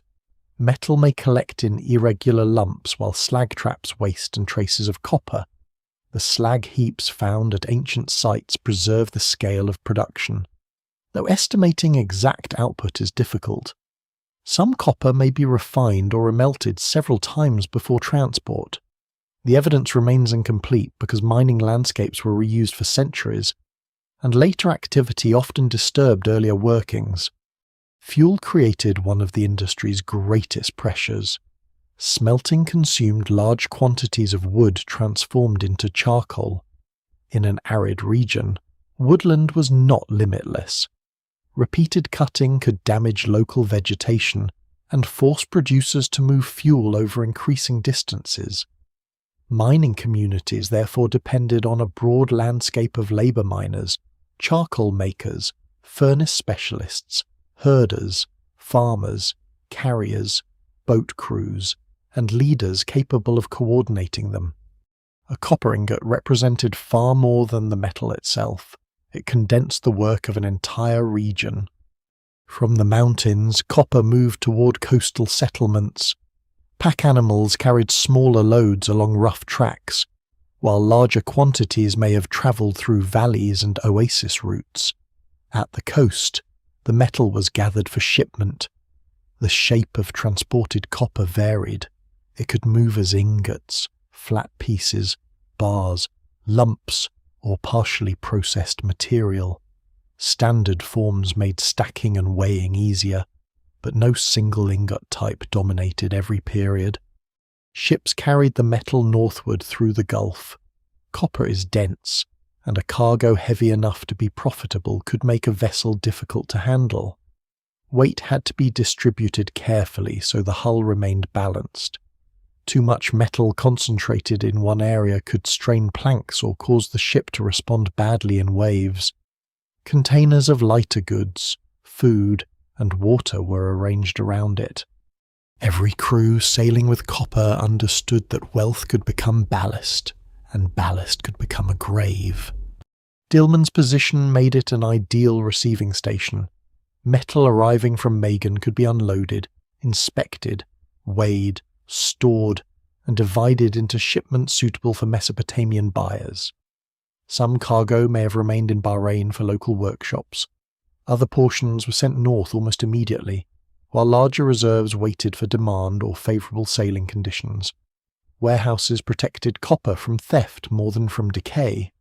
Unlike grain or cloth, metal could sit for long periods without rotting, making it useful as stored wealth. The merchants of Dilmun profited at several points. They charged for transport, storage, brokerage, and access to reliable buyers. They could purchase copper in one market and sell it at a higher price in another. Knowledge of supply allowed them to hold metal when production fell or demand rose. Such practices are difficult to trace directly, but long-distance trade rarely operates without speculation. A merchant who understands when Mesopotamian workshops are short of copper can turn timing into profit. Mesopotamian rulers had strong reasons to maintain access. Large institutions required metal for tools, weapons, ceremonial objects, and repairs. Copper could be alloyed with tin to make bronze, though tin sources were distant and remain a subject of continuing debate. Bronze was often harder and more useful than pure copper, but even unalloyed copper remained valuable. Royal courts might send silver, wool textiles, grain, oil, and manufactured goods in exchange for it. Texts sometimes record copper in enormous quantities, though ancient numbers and administrative language must be interpreted carefully. A shipment described in a tablet may represent one delivery, a tax, a debt, or an accounting summary covering multiple transactions. No single document reveals the full annual volume. Still, repeated references show that copper was not an occasional luxury. It was a strategic commodity whose supply affected the economic power of cities and states. Quality mattered as much as weight.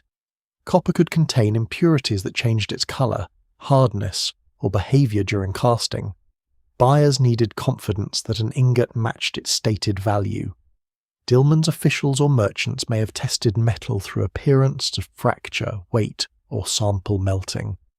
Reliable standards gave the island another advantage. A trusted intermediary could guarantee that copper from different producers met the expectations of distant customers. This trust was never perfect. Cargo could be adulterated, weights could be manipulated, officials could demand bribes. A merchant receiving poor quality metal might not discover the problem until it reached a workshop hundreds of kilometers away. Seals and witnesses reduced the risk, but they could not eliminate it. Commercial disputes must have been common, even if only a few survive in written form. Competition also threatened Dilmun's position. Direct contact between Magan and Mesopotamia could reduce the need for intermediaries. Rival ports could offer lower fees or better protection. Political instability along the routes could interrupt supply. Dilmun's success therefore depended on remaining more reliable than the alternatives. Its rulers had to protect ships, preserve relationships, and avoid extracting so much profit that merchants bypassed the island.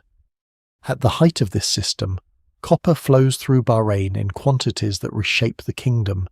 It pays officials, enriches merchant families, supports temples, and finances construction. It ties Dilmun's prosperity to distant mines and distant demand. That dependence creates strength, but also vulnerability. The island owns no great copper mountains. Its wealth rests on control of movement. To manage that movement, merchants require more than ships and warehouses. They need recognizable identities, dependable measurements, and marks that can travel with cargo after its owner is gone. In the small carved seals of Dilmun, the commercial kingdom leaves some of its most personal and revealing traces. In the crowded warehouses of Dilmun, trust has to survive even when the merchant is absent. A shipment may leave Bahrain under one captain, pass through the hands of several intermediaries, wait in storage at another port, and finally reach a buyer who has never met the original owner. By then, memory is useless. Reputation helps, but reputation alone cannot prove that a jar has not been opened, that a bundle has not been reduced, or that a quantity of copper still matches what was promised. Trade across such distances demands physical signs of identity, and few objects reveal that system more clearly than the small circular seals carried by Dilmun's merchants and officials. A typical Dilmun seal fits easily in the palm. It is usually carved from stone and perforated so that it can be worn or carried on a cord. One side bears an image cut in reverse. When pressed into soft clay, the design appears in relief animals, human figures, vessels, tools, geometric patterns, and scenes whose meaning is often difficult to recover. Unlike the cylinder seals common in Mesopotamia, which are rolled across clay to create a long continuous image, Dilmun seals are stamped downward. Their round shape becomes one of the most recognizable features of the kingdom's commercial culture. These were not merely decorative objects.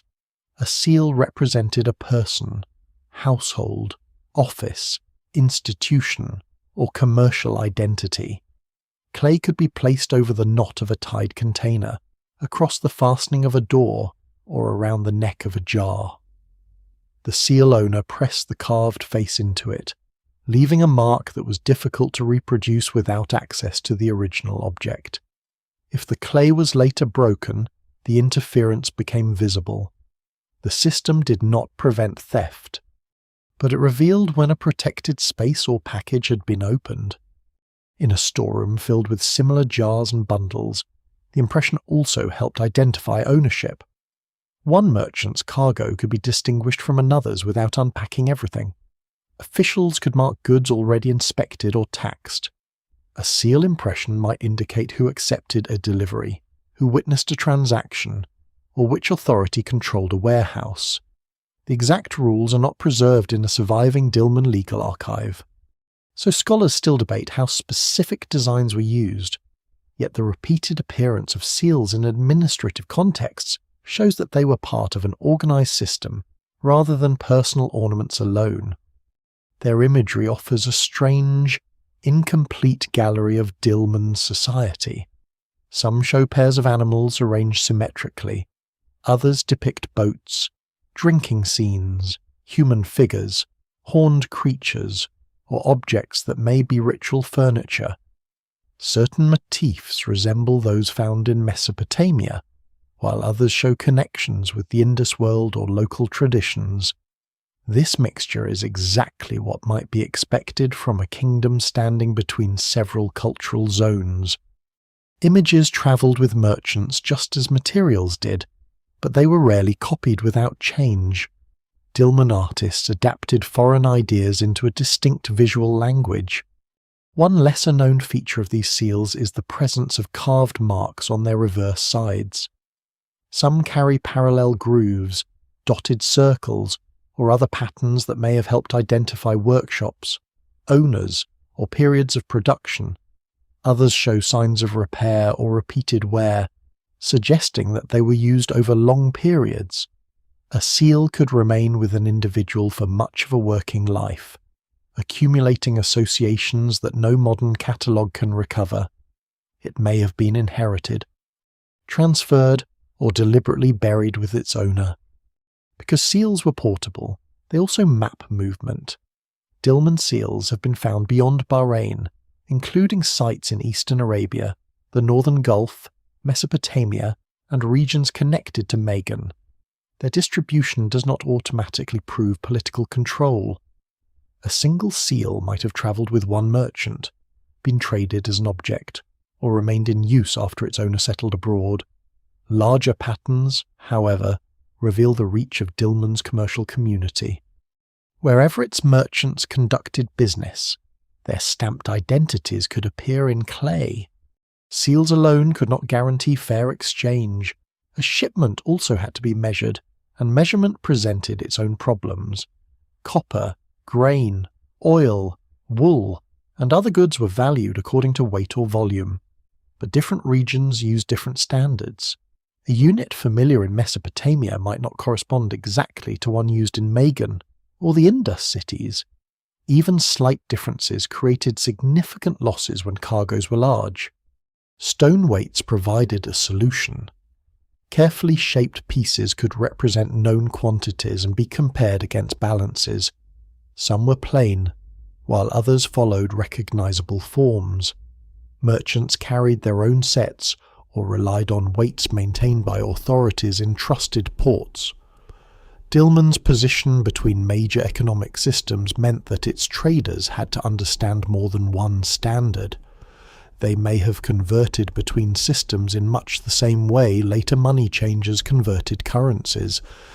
This ability to translate measurement was one of the kingdom's least visible sources of power. A merchant arriving with Eastern weights needed assurance that a Dilmun official would calculate fairly when converting them into values accepted by a Mesopotamian buyer. The process required knowledge, but also honesty. A dishonest intermediary could profit by manipulating the difference. A trusted one could attract repeated business for years. Balances themselves were simple in principle. A beam was suspended from its centre, with goods placed on one side and weights on the other. In practice, accuracy depended on the craftsmanship of the beam, the placement of cords, the condition of the weights, and the person operating it. Wind, uneven ground, and deliberate interference could affect the result. Important transactions may therefore have taken place in controlled spaces, with witnesses present and official measures available for comparison. Contracts and account records added another layer of security, especially when Mesopotamian scribes were involved. Clay tablets could record quantities, debts, delivery dates, and the names of participants. Yet writing did not replace seals and weights. The systems worked together. A tablet described the obligation, a seal authenticated the person or protected the cargo. A weight established the quantity. Witnesses reinforced the agreement. Trust was not left to a single device because every device could fail. For those unable to read, the seal impression may have been more immediately meaningful than a tablet covered in cuneiform. A familiar image could be recognized at a glance. An official's mark carried authority whether or not the viewer understood written language.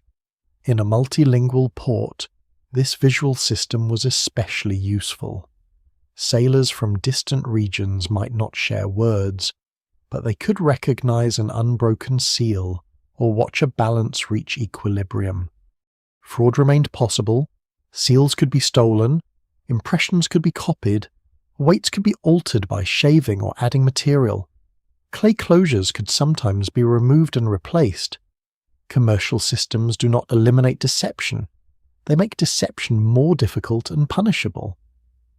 The threat of exclusion from future trade may have been one of the strongest penalties. A merchant exposed as dishonest risked losing access not only to one buyer, but to an entire network of partners. The presence of these systems reveals how mature Dilmun's economy had become. Informal barter between passing sailors required little administration.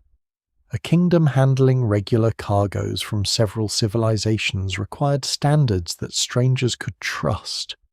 Its merchants carried identities carved in stone. Its officials turned weight into value. Its warehouses preserved ownership through fragile lumps of clay. These objects are small enough to disappear beneath the dust of a ruined room, yet they record the discipline beneath Dilmun's prosperity. The kingdom's wealth did not rest only on bold voyages or favourable geography. It rested on the quieter achievement of making distant people believe that a promise made on one shore would still hold when the cargo reached another. That belief gave trade its order. The temples of Dilmun would give that order sacred meaning.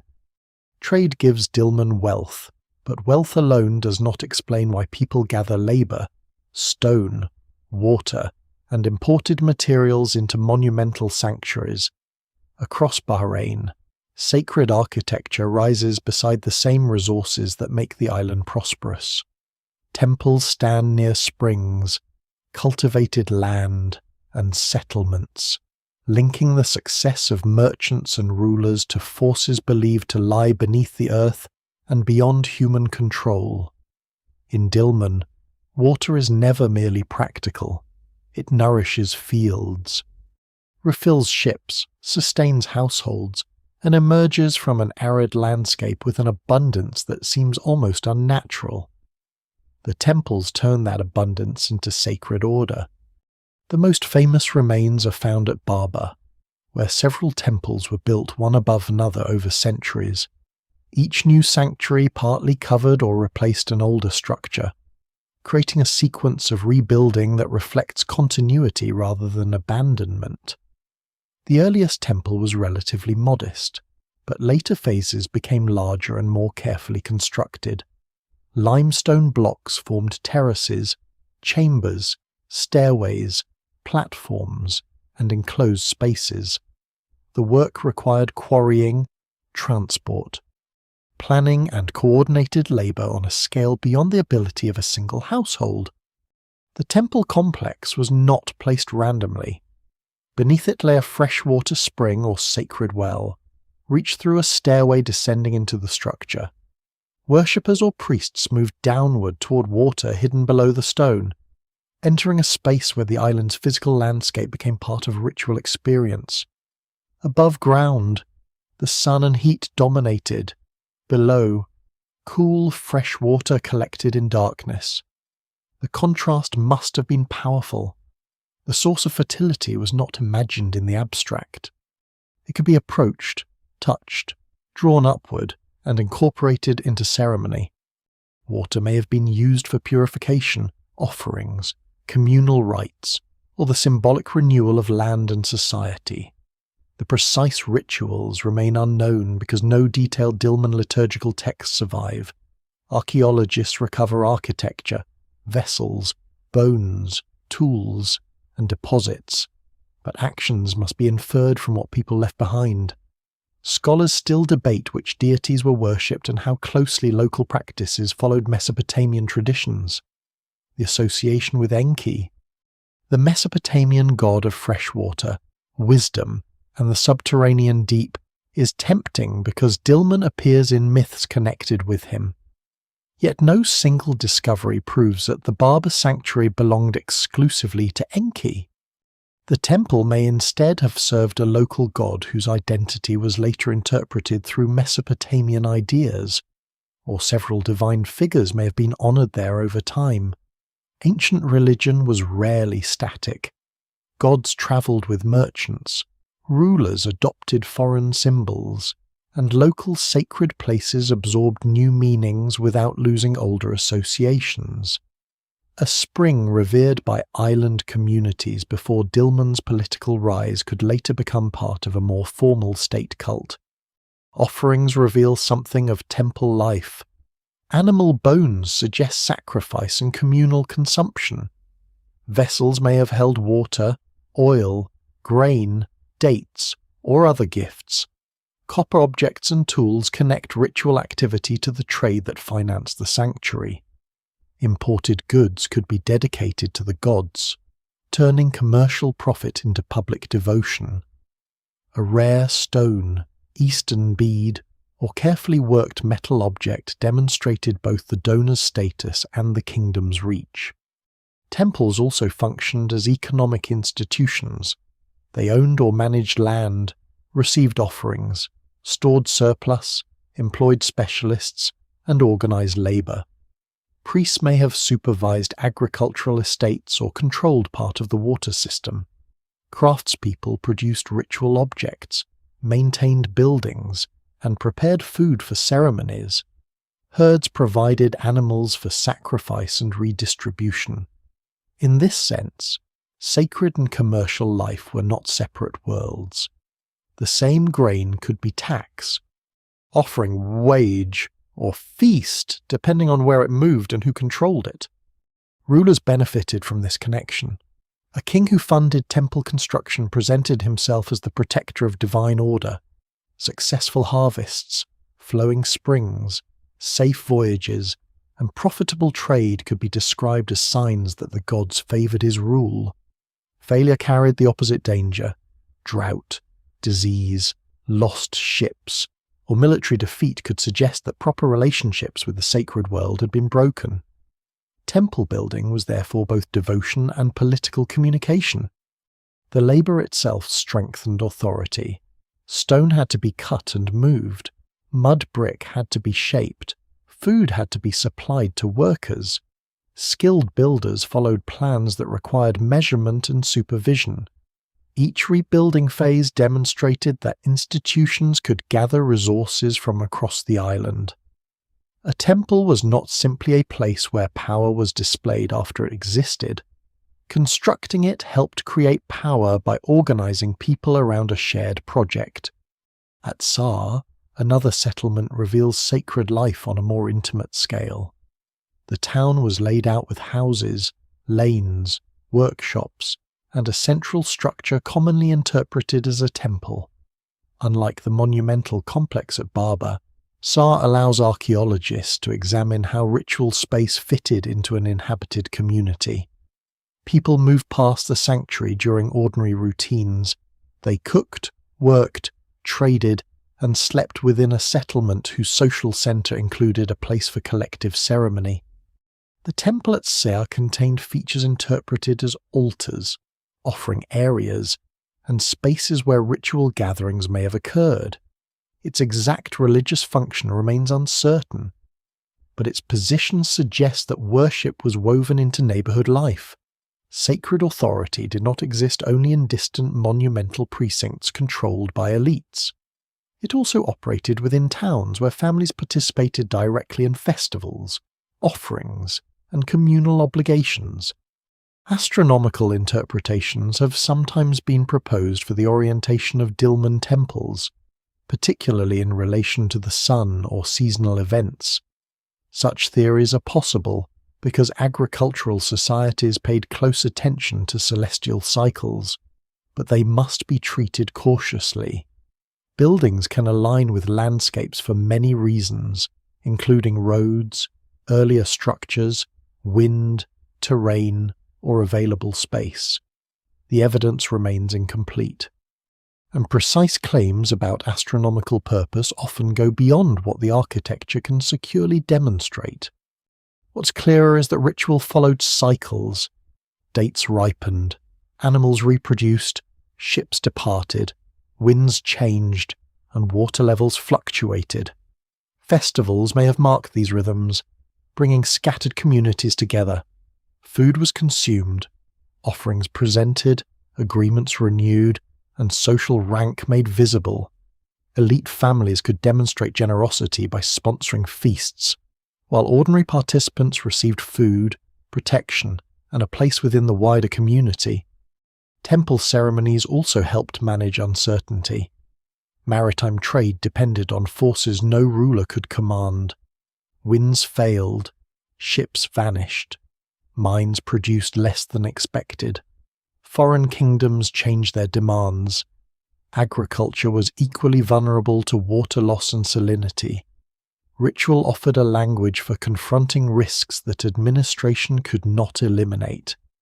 A sacrifice did not guarantee safe passage, but it placed danger within a shared moral and cosmic framework. Fresh water remained at the center of that framework. Dilmun's identity rested on the remarkable meeting of sweet water and sea. Springs made settlement possible, gave the island commercial value, and shaped how outsiders imagined it. Temples transformed the same water into a sign of renewal and divine presence. The sacred well beneath Babar was therefore more than an architectural feature. It expressed the kingdom's deepest dependence. Yet temples also reveal hierarchy. Priests controlled access to restricted spaces. Rulers claimed credit for construction. Valuable offerings accumulated within sacred precincts. The gods belonged to the whole community, but not everyone approached them on equal terms. Religious authority reinforced the social order created by trade, water rights, and political office. Across Dilmun, the landscape became layered with meaning. A spring was a source of irrigation and a sacred opening. A copper object was a commodity and an offering. A warehouse supported trade, while a temple gave that trade divine legitimacy. The kingdom's prosperity seemed to flow through both visible and invisible channels. Beyond the temple walls, another landscape was expanding just as dramatically. Across the island's dry interior, thousands upon thousands of burial mounds were rising, preserving in earth and stone the lives, status, and ambitions of the people who built Dilmun. Beyond the ports, temples, gardens, and workshops, Dilmun created another landscape unlike anything else in the ancient Gulf. Across the dry interior of Bahrain, burial mounds once spread in astonishing numbers, rising from the plain like low waves of earth and stone. Some were modest, barely large enough to distinguish from the surrounding ground. Others towered above them, broad and imposing, built for people whose status continued to shape the island even after death, seen from a distance. The fields must have appeared almost endless, a silent city of the dead surrounding the settlements of the living. Modern development has destroyed or disturbed many of these mounds, but tens of thousands were recorded, and estimates for the original total have sometimes reached well above 100,000. The precise number remains debated because mounds were built over long periods. Later graves reused older structures, and early surveys did not always distinguish natural features from human constructions. Even the lower estimates, however, reveal an extraordinary concentration. Bahrain is a small island. To cover so much of it with burial monuments required generations of labour and a shared commitment to marking the dead in visible form. The mounds were not created all at once. They accumulated over centuries, particularly during Dilmun's prosperity in the early 2nd millennium BCE. Each burial began with a chamber constructed from stone, often designed to hold a single individual. The body was placed inside with selected possessions. The chamber was then covered with earth and rubble, forming a rounded mound. Over time, entire cemeteries expanded as new graves were added beside old ones, creating patterns shaped by family ties, status, available land, and local tradition. Most people were buried with relatively modest goods. Pottery vessels may have contained food or drink. Personal ornaments, beads, tools, weapons, or small objects accompanied some bodies. The surviving contents rarely reveal the complete funeral ceremony. Organic offerings vanished. Textiles rotted. Wooden containers disappeared. Grave robbers entered many chambers in antiquity, searching for metal and valuables. Later disturbances scattered bones and objects. What archaeologists recover is therefore only the final residue of a much richer event. A funeral may have involved washing and preparing the body, gathering relatives, carrying offerings, consuming food, and performing rites whose words are now entirely lost. The mound itself required labour. Stone had to be gathered and arranged. Earth had to be carried. The chamber had to be sealed. Even a small grave represented the work of people who interrupted ordinary tasks to create a permanent place for someone who no longer contributed to the household. Burial was an act of memory, but also of social obligation. The scale of the cemeteries suggests that many people were brought to Bahrain for burial, leading some early scholars to imagine the island as a sacred necropolis for outsiders. Dilmun's reputation in Mesopotamian myth as a pure or blessed land made the theory seem attractive. Perhaps wealthy foreigners wished to rest near the land associated with sacred waters and immortality. Yet current understanding generally favours a more cautious explanation. The mounds largely represent local communities whose population was substantial and long established.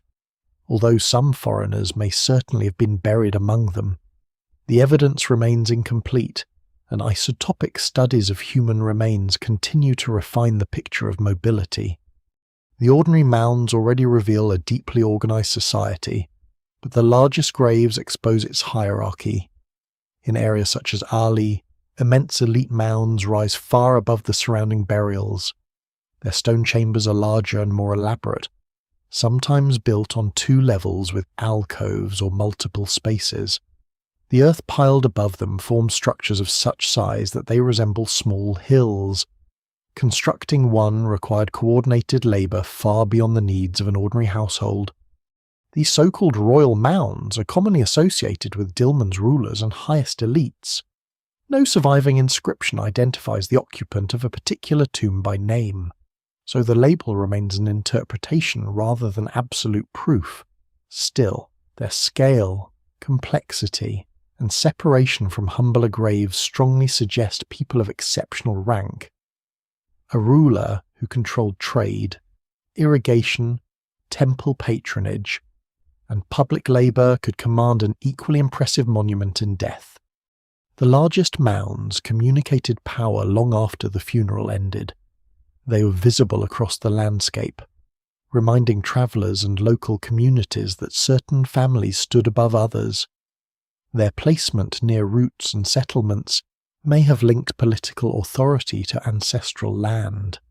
A living ruler could point to the tombs of predecessors as proof that his dynasty belonged to the island and had governed it for generations. The dead became part of the machinery of rule. Yet elite burials also attracted destruction. Valuable objects were tempting, and many great mounds were robbed long before modern excavation. Tunnels cut through the sides, chambers were opened, metal vessels, weapons, jewellery, and imported luxuries disappeared. The looters may have known exactly which graves were richest, perhaps drawing on local memory. By the time archaeologists entered, they often found broken pottery, scattered bones, and fragments overlooked in darkness. Even damaged graves reveal surprising details. Some chambers contain remains of more than one person, suggesting reuse or family burial. Animal bones may represent food offerings or sacrificial meals. Imported pottery and ornaments show how trade wealth followed elites into death. Seals could accompany their owners, preserving commercial identity beyond the final transaction. Copper weapons and tools demonstrated access to the metal networks that enrich the kingdom. The human remains themselves offer a more intimate record. Bones reveal age, sex, disease, injury, diet, and physical stress. Dental ware reflects food preparation, and grains containing small particles of stone. Joint damage may indicate repetitive labour. Childhood illness can leave marks that persist into adulthood. Not everyone buried beneath Dilmun's mounds lived comfortably simply because the kingdom was wealthy. Sailors, farmers, builders, porters, and craftspeople paid for prosperity with their bodies. Studies of teeth and bones can also identify individuals who grew up in different geological environments. Such evidence suggests movement into and out of Bahrain, which is exactly what should be expected in a major port. Merchants, sailors, craftspeople, spouses, captives, and migrants may all have joined the local population. Scholars still debate the proportion of outsiders, but Dilmun was almost certainly more diverse than its island setting might imply. The mounds also transformed usable land. Burial fields occupied large areas that could not easily be cultivated or built upon. Choosing to preserve them required a long-term agreement between the living and the dead. As generations passed, the cemeteries became ancestral maps. Families knew which mound belonged to whom. Paths wound among them. Stories attached themselves to prominent graves. Even when names were forgotten, the monuments continued to shape movement and memory. There is a contradiction at the heart of this landscape. Dilmun's wealth depended on mobility ships departing, cargo changing hands, merchants crossing boundaries. Its burial customs insisted on permanence. The living travelled, negotiated, and adapted. But the dead were anchored beneath enduring hills. Perhaps the mounds offered stability in a society whose prosperity depended on uncertain winds and foreign demand. Trade could fail. Dynasties could weaken. A mound remained. By the height of Dilmun's power, the island held two cities at once. One was alive with ships, irrigation channels, market noise, and temple ceremonies. The other spread silently across the interior, containing generations whose labour had built the kingdom. Together they reveal a society far more complex than a simple commercial outpost. Dilmun possessed farmers and rulers, immigrants and priests, labourers and merchant families, all divided by status but bound to the same narrow island. And above the largest graves stood the memory of kings whose authority had to survive not only death, but the ambitions of stronger empires beyond the Gulf. Dilmun's kings ruled from an island made wealthy by movement, but movement also exposes them to powers far larger than their own. Beyond the northern waters stand the kingdoms of Mesopotamia, whose rulers command dense cities, broad agricultural plains, trained armies, and scribal administrations capable of recording tribute from distant lands. Dilmun can influence the passage of copper and eastern goods. yet it cannot ignore the ambitions of states that consume those materials. Its rulers must therefore practice a careful form of politics, preserving local authority while appearing cooperative enough to avoid invasion, blockade, or exclusion from the markets on which their prosperity depends. The balance is delicate because trade and diplomacy are rarely separate.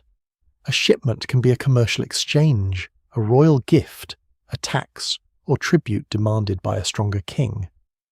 The same cargo of copper may be described differently depending on who writes the record.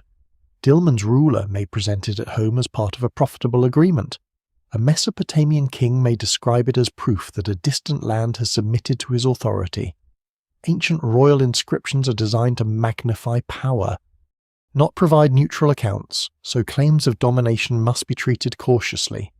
Some Mesopotamian rulers boast of influence reaching across the Gulf. Their inscriptions place distant lands within a symbolic geography of conquest, even when actual control may have been limited to trade agreements, occasional tribute, or recognition by local elites.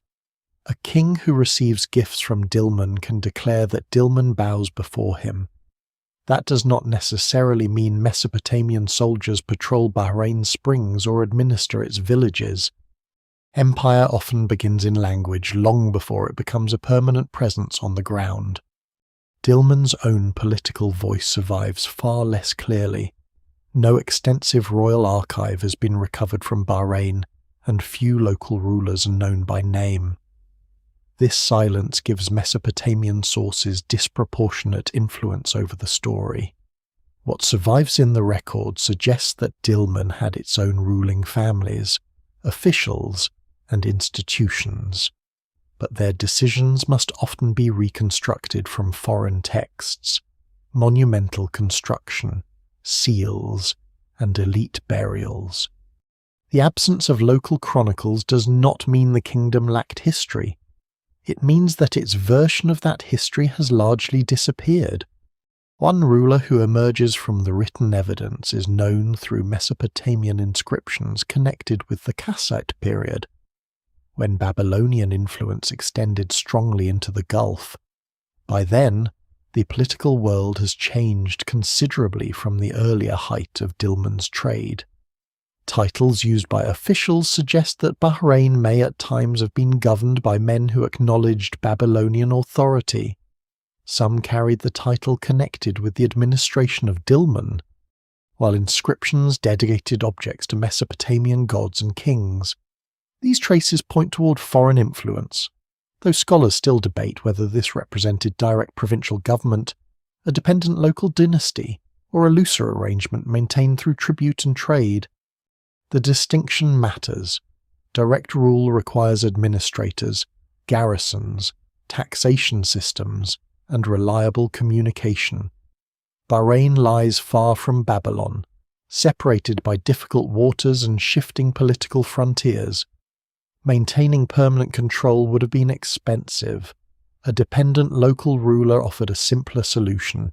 He could collect revenue, protect shipping, and acknowledge a distant overlord while continuing to govern through established island institutions. Such arrangements were common in the ancient world because they allowed empires to claim territory without replacing every local authority. For Dilmun's elite, submission could be humiliating, but it could also be useful. Recognition from a powerful Mesopotamian king might secure access to markets and strengthen one local faction against rivals. Imported prestige goods, official titles, and royal support could enhance a ruler's position at home. A king who appeared subordinate abroad might still wield considerable authority on the island. Political dependence was not always absolute, and local rulers learned to use imperial relationships for their own purposes. Temple patronage became one way to express this blended authority. A ruler could dedicate an object in a Mesopotamian style while placing it within a Dilmun sanctuary. He could honor foreign gods alongside local sacred traditions. Such acts signaled loyalty to a powerful court without erasing the religious identity of the island. The result was not simple cultural replacement but negotiation. with imported symbols adapted to local needs. Marriage may have played a similar role, though direct evidence is scarce. Elite families across the Gulf could strengthen alliances through unions that connected merchant houses, ruling lineages, and foreign officials. A bride arriving from another region brought attendants, customs, objects, and political relationships. Her children embodied more than one world. No surviving document allows the family trees of Dilmun's rulers to be reconstructed securely, but the cosmopolitan character of the kingdom makes such alliances highly plausible. Royal power also depended on control of internal competition. Merchant families possessed wealth, ships, foreign contacts, and private networks that could challenge the court. Priests controlled sacred institutions and agricultural resources. Local leaders held influence over villages, springs, and burial communities. A king could not govern effectively through force alone. He had to distribute offices, protect commercial privileges, sponsor temples, settle disputes, and prevent any single group from becoming strong enough to ignore him. The great burial mounds may reflect this struggle for legitimacy. By commanding a tomb larger than those of other elites, a ruler turned death into a political statement. The mound declared that hierarchy was not temporary. The royal family stood above merchants and officials because its authority reached backward through ancestors and forward through descendants. Yet the very need for such monuments may reveal competition. Power that is entirely secure rarely needs to announce itself so loudly across the landscape. Dilmun's kings also faced dangers from interruptions in commerce. If copper shipments declined, royal revenue weakened. If Mesopotamian demand shifted, merchant loyalty could disappear. If a stronger empire demanded tribute during a period of reduced trade, the burden fell on farmers, labourers, and local producers. The ruler then had to choose between resisting foreign pressure and extracting more from his own population. Either choice risked instability. Military defence posed another challenge. Bahrain's island position offered protection, but it did not make the kingdom invulnerable. Ships could carry soldiers as easily as copper. A hostile force might seize the harbour, burn warehouses, or install a cooperative ruler without occupying every settlement. Fortifications at the main centre therefore served not only against raiders, but as symbols of readiness. Dilmun probably maintained armed guards and perhaps naval forces, though the evidence for their scale remains incomplete. Diplomacy was usually cheaper than war. Gifts travelled between courts. Messengers carried declarations of loyalty, requests for assistance, and complaints about merchants. Tribute could purchase peace. A ruler might acknowledge one empire while quietly trading with its rivals. When Mesopotamian states weakened through internal conflict, Dilmun could regain room for independence. When a new dynasty rose, the island adjusted again.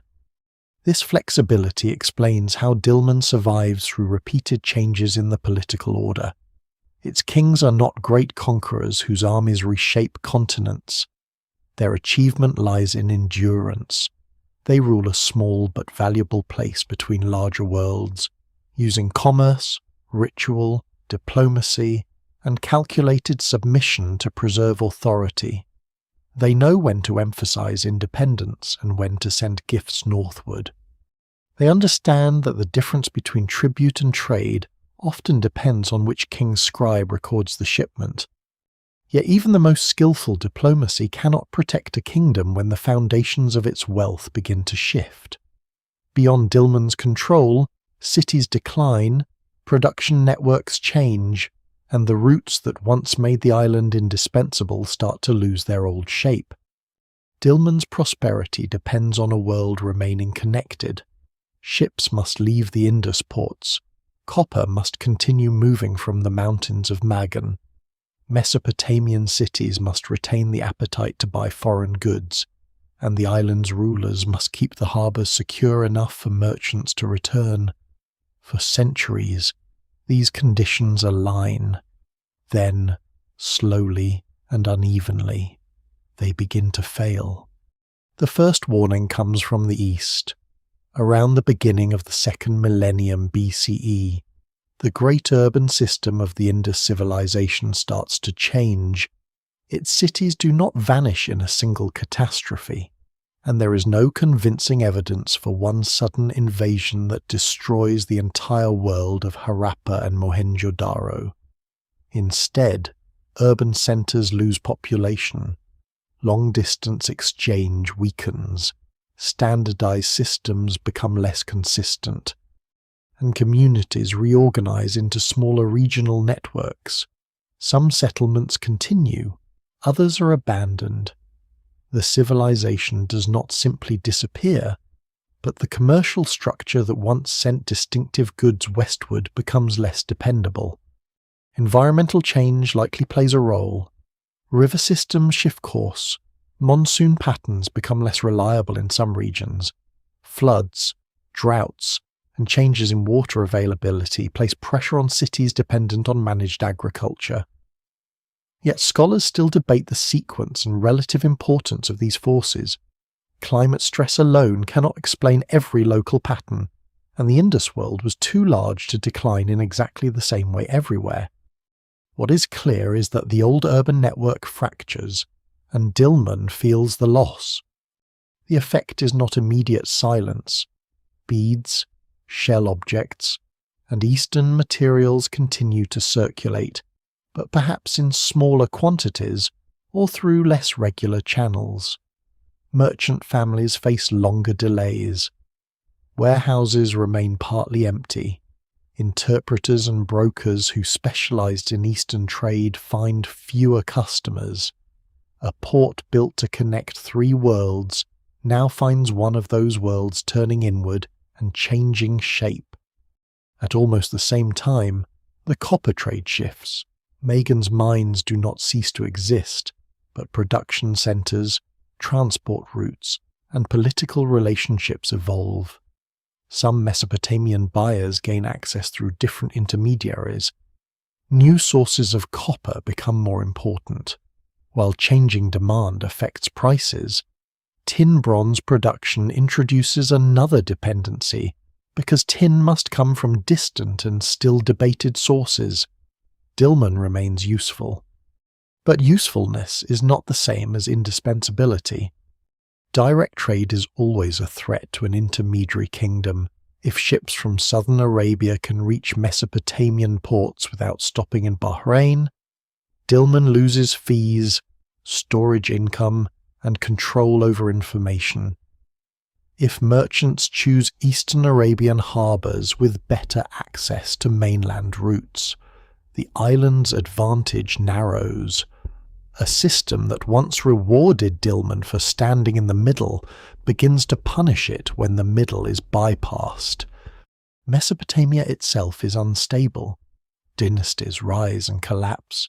Cities fight over canals, farmland, and political supremacy. The fall of one kingdom disrupts contracts and taxes. The rise of another creates new officials, demands, and alliances. Warfare damages agricultural production and reduces the silver, grain, and textiles available for foreign exchange. Even victorious rulers may redirect resources toward armies and fortifications rather than imported luxuries. The collapse of the kingdom of Ur near the end of the 3rd millennium BCE had already shown how quickly political disorder could disturb Gulf commerce. Later centuries bring further upheaval among Babylonian, Kassite, Elamite, and other regional powers. Dilmun sometimes adapts by attaching itself to the strongest court. At other times, it appears more independent, yet each realignment forces merchants to renegotiate access and rulers to reconsider loyalty. Internal pressures grow as revenue declines.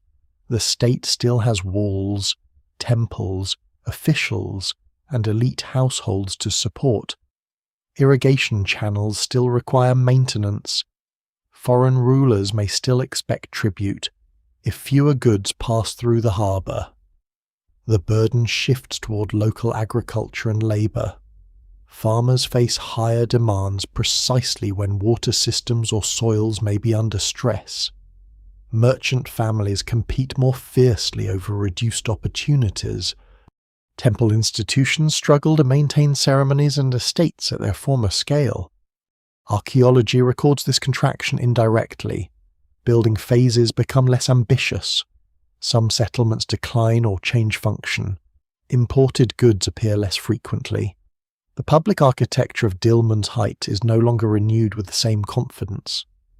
These patterns do not prove a single dramatic collapse, but they reveal a society losing the surplus that once supported expansion.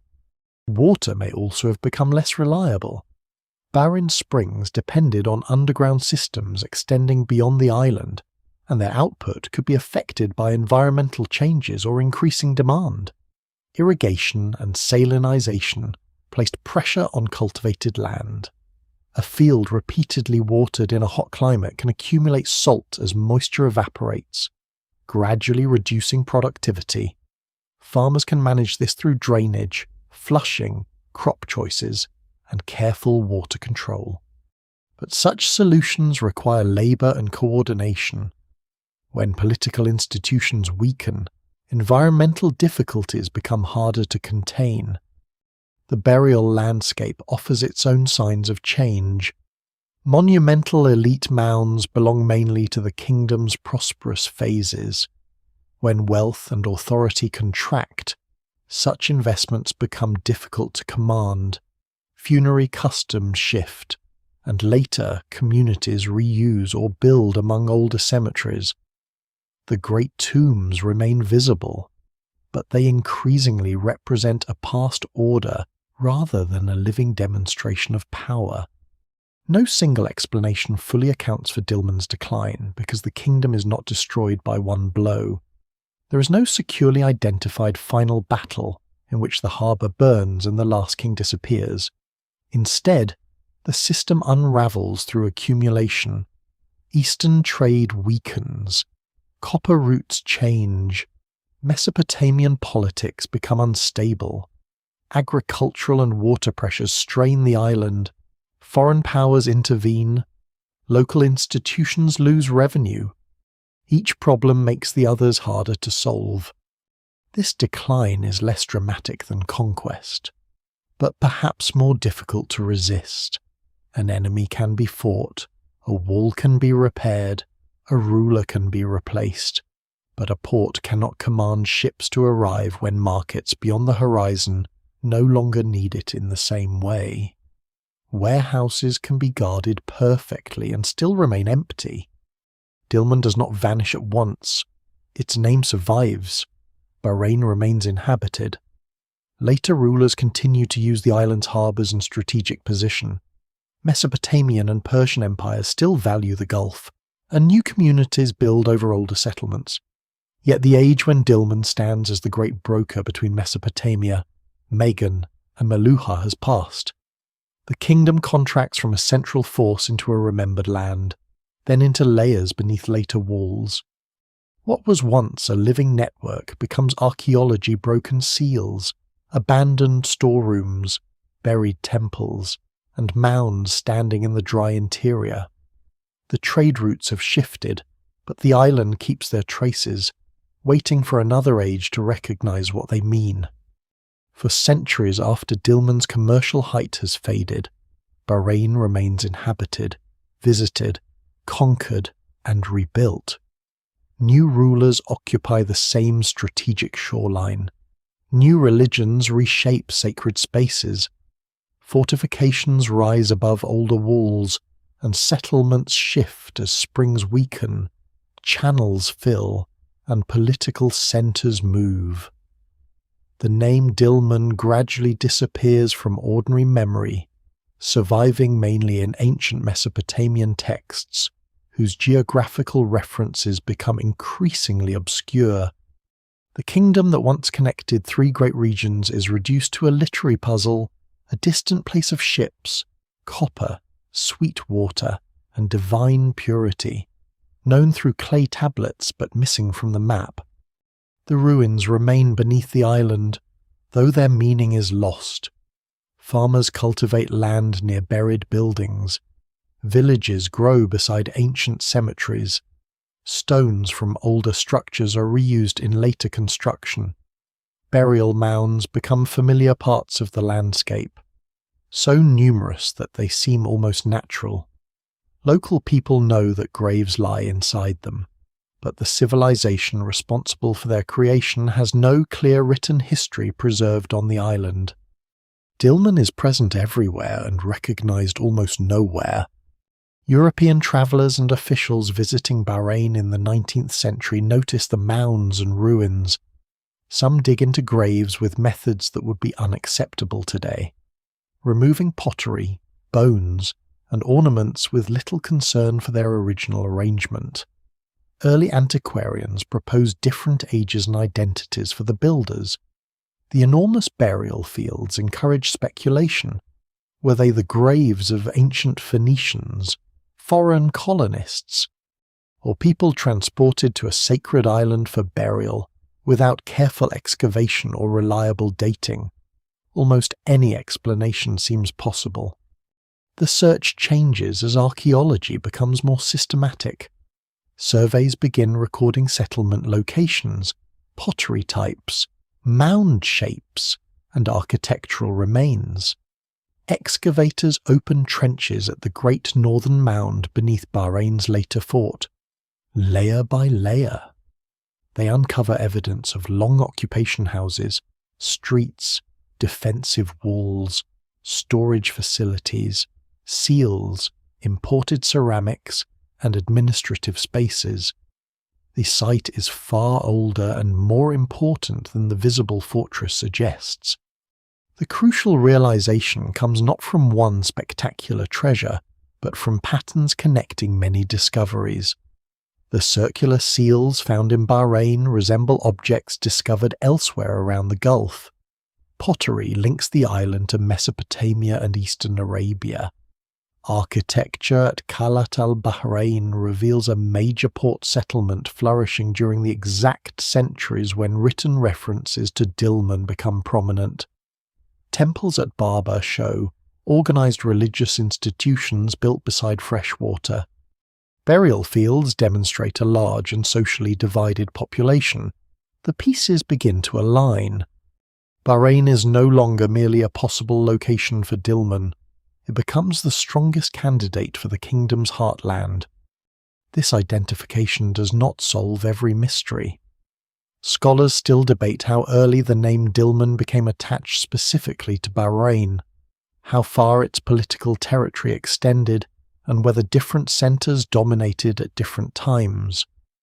Failaka and Eastern Arabia preserve evidence of close cultural ties, suggesting that Dilmun was more than one island. Ancient texts may use the name differently across centuries. Archaeology offers a central landscape, but not a perfectly fixed border. The rediscovery also exposes how much has been lost. Modern roads, housing, industry, and land development spread across Bahrain during the 20th and 21st centuries. Burial mounds are leveled, springs decline as groundwater is heavily used and the regional aquifer changes. Agricultural gardens shrink.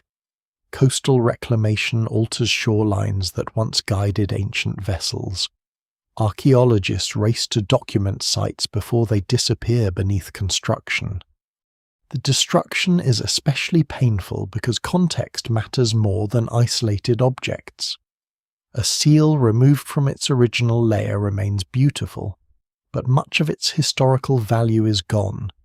Archaeologists need to know exactly where it lay, what surrounded it, which floor it rested upon, and whether it belonged to a house, temple, warehouse, or grave. The relationship among objects reveals behavior. Once a site is bulldozed, that relationship cannot be reconstructed. Efforts to preserve the remaining landscape have therefore become part of Dilmun's modern legacy. Qalat al-Bahrain is protected as a major archaeological site, while selected burial mound fields preserve examples of the island's funerary landscape. Museums display seals, pottery, tools, inscriptions, and reconstructed burial chambers. The objects are small compared with the myths attached to Dilmun, but together they allow visitors to see the kingdom as a real human society rather than a vanished paradise. The freshwater heritage is harder to preserve. Many springs that once sustained gardens and inspired sacred associations have weakened, dried, or been altered. Places remembered within living tradition as pools or flowing sources may now be enclosed, drained, or surrounded by modern development. The loss changes not only Bahrain's environment, but the ability to understand why the island seemed extraordinary to ancient travellers. Without the springs, Dilmun's connection to abundance can appear purely mythological. With them restored in imagination, the old descriptions become more grounded. Archaeology has also corrected the idea that Dilmun was simply a minor station borrowing culture from greater neighbours. Its people developed their own seals, burial traditions, architecture, and political institutions. They adopted foreign practices where useful, but transformed them. Mesopotamian writing, Indus measures, Magan copper, Arabian maritime knowledge, and local religious traditions converged on Bahrain without erasing its identity. This complexity is visible in the lives hidden behind the artifacts. A seal maker carving animals into stone participates in an international economy, yet works within a local artistic tradition. A farmer tending palms supplies sailors from distant countries. A pilot guiding a ship through reefs holds knowledge more valuable than an imported luxury. A priest descending towards sacred water connects daily survival with the divine. A porter carrying copper into a warehouse supports a kingdom whose name will outlive his own by thousands of years.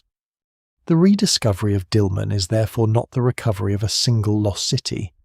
It is the reconstruction of a network whose physical remains are scattered across harbours, villages, temples, graves, and foreign archives. Much of its history survives outside Bahrain in tablets from Mesopotamia, copper landscapes in Oman, objects from Indus workshops, and seals carried to distant ports. To understand Dilmun, archaeology must follow the same routes its merchants once travelled. Scientific methods continue to add new details. Isotopic analysis can suggest where buried individuals spent childhood. Chemical examination can identify the source of copper or stone. Microscopic study reveals wear on tools and seals. Remote sensing helps locate structures beneath the ground.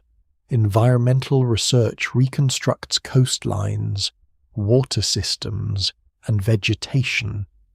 Each method adds a fragment. Though the evidence remains incomplete and no technology can restore the voices of people who left no readable local archive, that silence is part of Dilmun's enduring power. The kingdom is known well enough to be real, but incompletely enough to resist a final explanation. Its rulers remain mostly unnamed, its language is uncertain, its merchants appear more often through foreign records than their own words. Its temples survive without clear accounts of the ceremonies held inside them. Even its decline unfolds without a single decisive ending. Yet perhaps this is appropriate for a civilization built on passage. Dilmun prospered because things moved through it: metal, stone, cloth, timber, water, sailors, languages, beliefs, and stories. Its identity was never enclosed entirely within walls. It existed between shores, between commercial systems, and between the practical world of cargo and the sacred world of myth. The ships are gone now, and the old harbour lies beneath later centuries, but across Bahrain, the kingdom remains visible in fragments. A circular seal carries the image of an unknown owner. A temple stair descends toward water. A royal mound rises above the plain. Beneath the fort, walls mark the rooms where distant goods were counted and stored. The roots have vanished from the surface of the sea, yet their meeting place endures. The island is quieter when viewed from the distance of thousands of years. The sails no longer gather beyond the reef, and no harbour official waits beside the warehouses with weights and clay. The springs that once astonished travellers have faded, and many of the palms they nourished are gone. Traffic moves across modern roads where burial mounds once stood in unbroken fields. Yet beneath the noise of the present, another landscape remains. It is a landscape shaped by people who understood that survival depended on connection. They lived on limited land surrounded by difficult water, without great forests, rivers, or mineral mountains of their own. What they possessed instead was position, knowledge, patience, and the ability to make strangers trust one another. They learned the channels through the reefs. They guarded fresh water. They measured copper from distant mines and handled ornaments made by hands farther east than most of them would ever travel. Their kingdom did not conquer the ancient world. It joined pieces of that world together. That achievement was powerful, but fragile. Dilmun prospered while roots converged and declined when they shifted away. Its walls could defend warehouses, but not preserve foreign demand. Its kings could negotiate with empires, but not command distant rivers to remain stable, or mines to remain productive. The kingdom's fate reveals a truth shared by many civilizations. Strength often rests on conditions that appear permanent only because they have lasted longer than one lifetime. When those conditions changed, Dilmun did not disappear in a single night. It contracted, adapted, and slipped gradually beneath later histories. That slow fading made it easier to forget and harder to rediscover. No final witness recorded the moment when the old name ceased to be spoken. There was only a last generation for whom the temple still held familiar meanings, a last merchant who recognized the seals, and perhaps a last pilot who knew every ancient channel by memory. Now the surviving mounds stand beneath the same pale sky, and the Gulf still moves against Bahrain's shore. Somewhere below the salt water, fresh water once rose through the seabed, invisible until someone tasted it. Dilmun was much the same hidden beneath myth, empire, and accumulated earth, waiting for fragments of stone and clay to reveal that the paradise of ancient texts had also been a working harbour filled with ordinary human lives. And as evening settles over the island, the old routes seem almost visible again, not as lines on a map, but as faint paths across darkening water, leading outward towards cities, mountains, and shores whose people once met here, in the kingdom between worlds.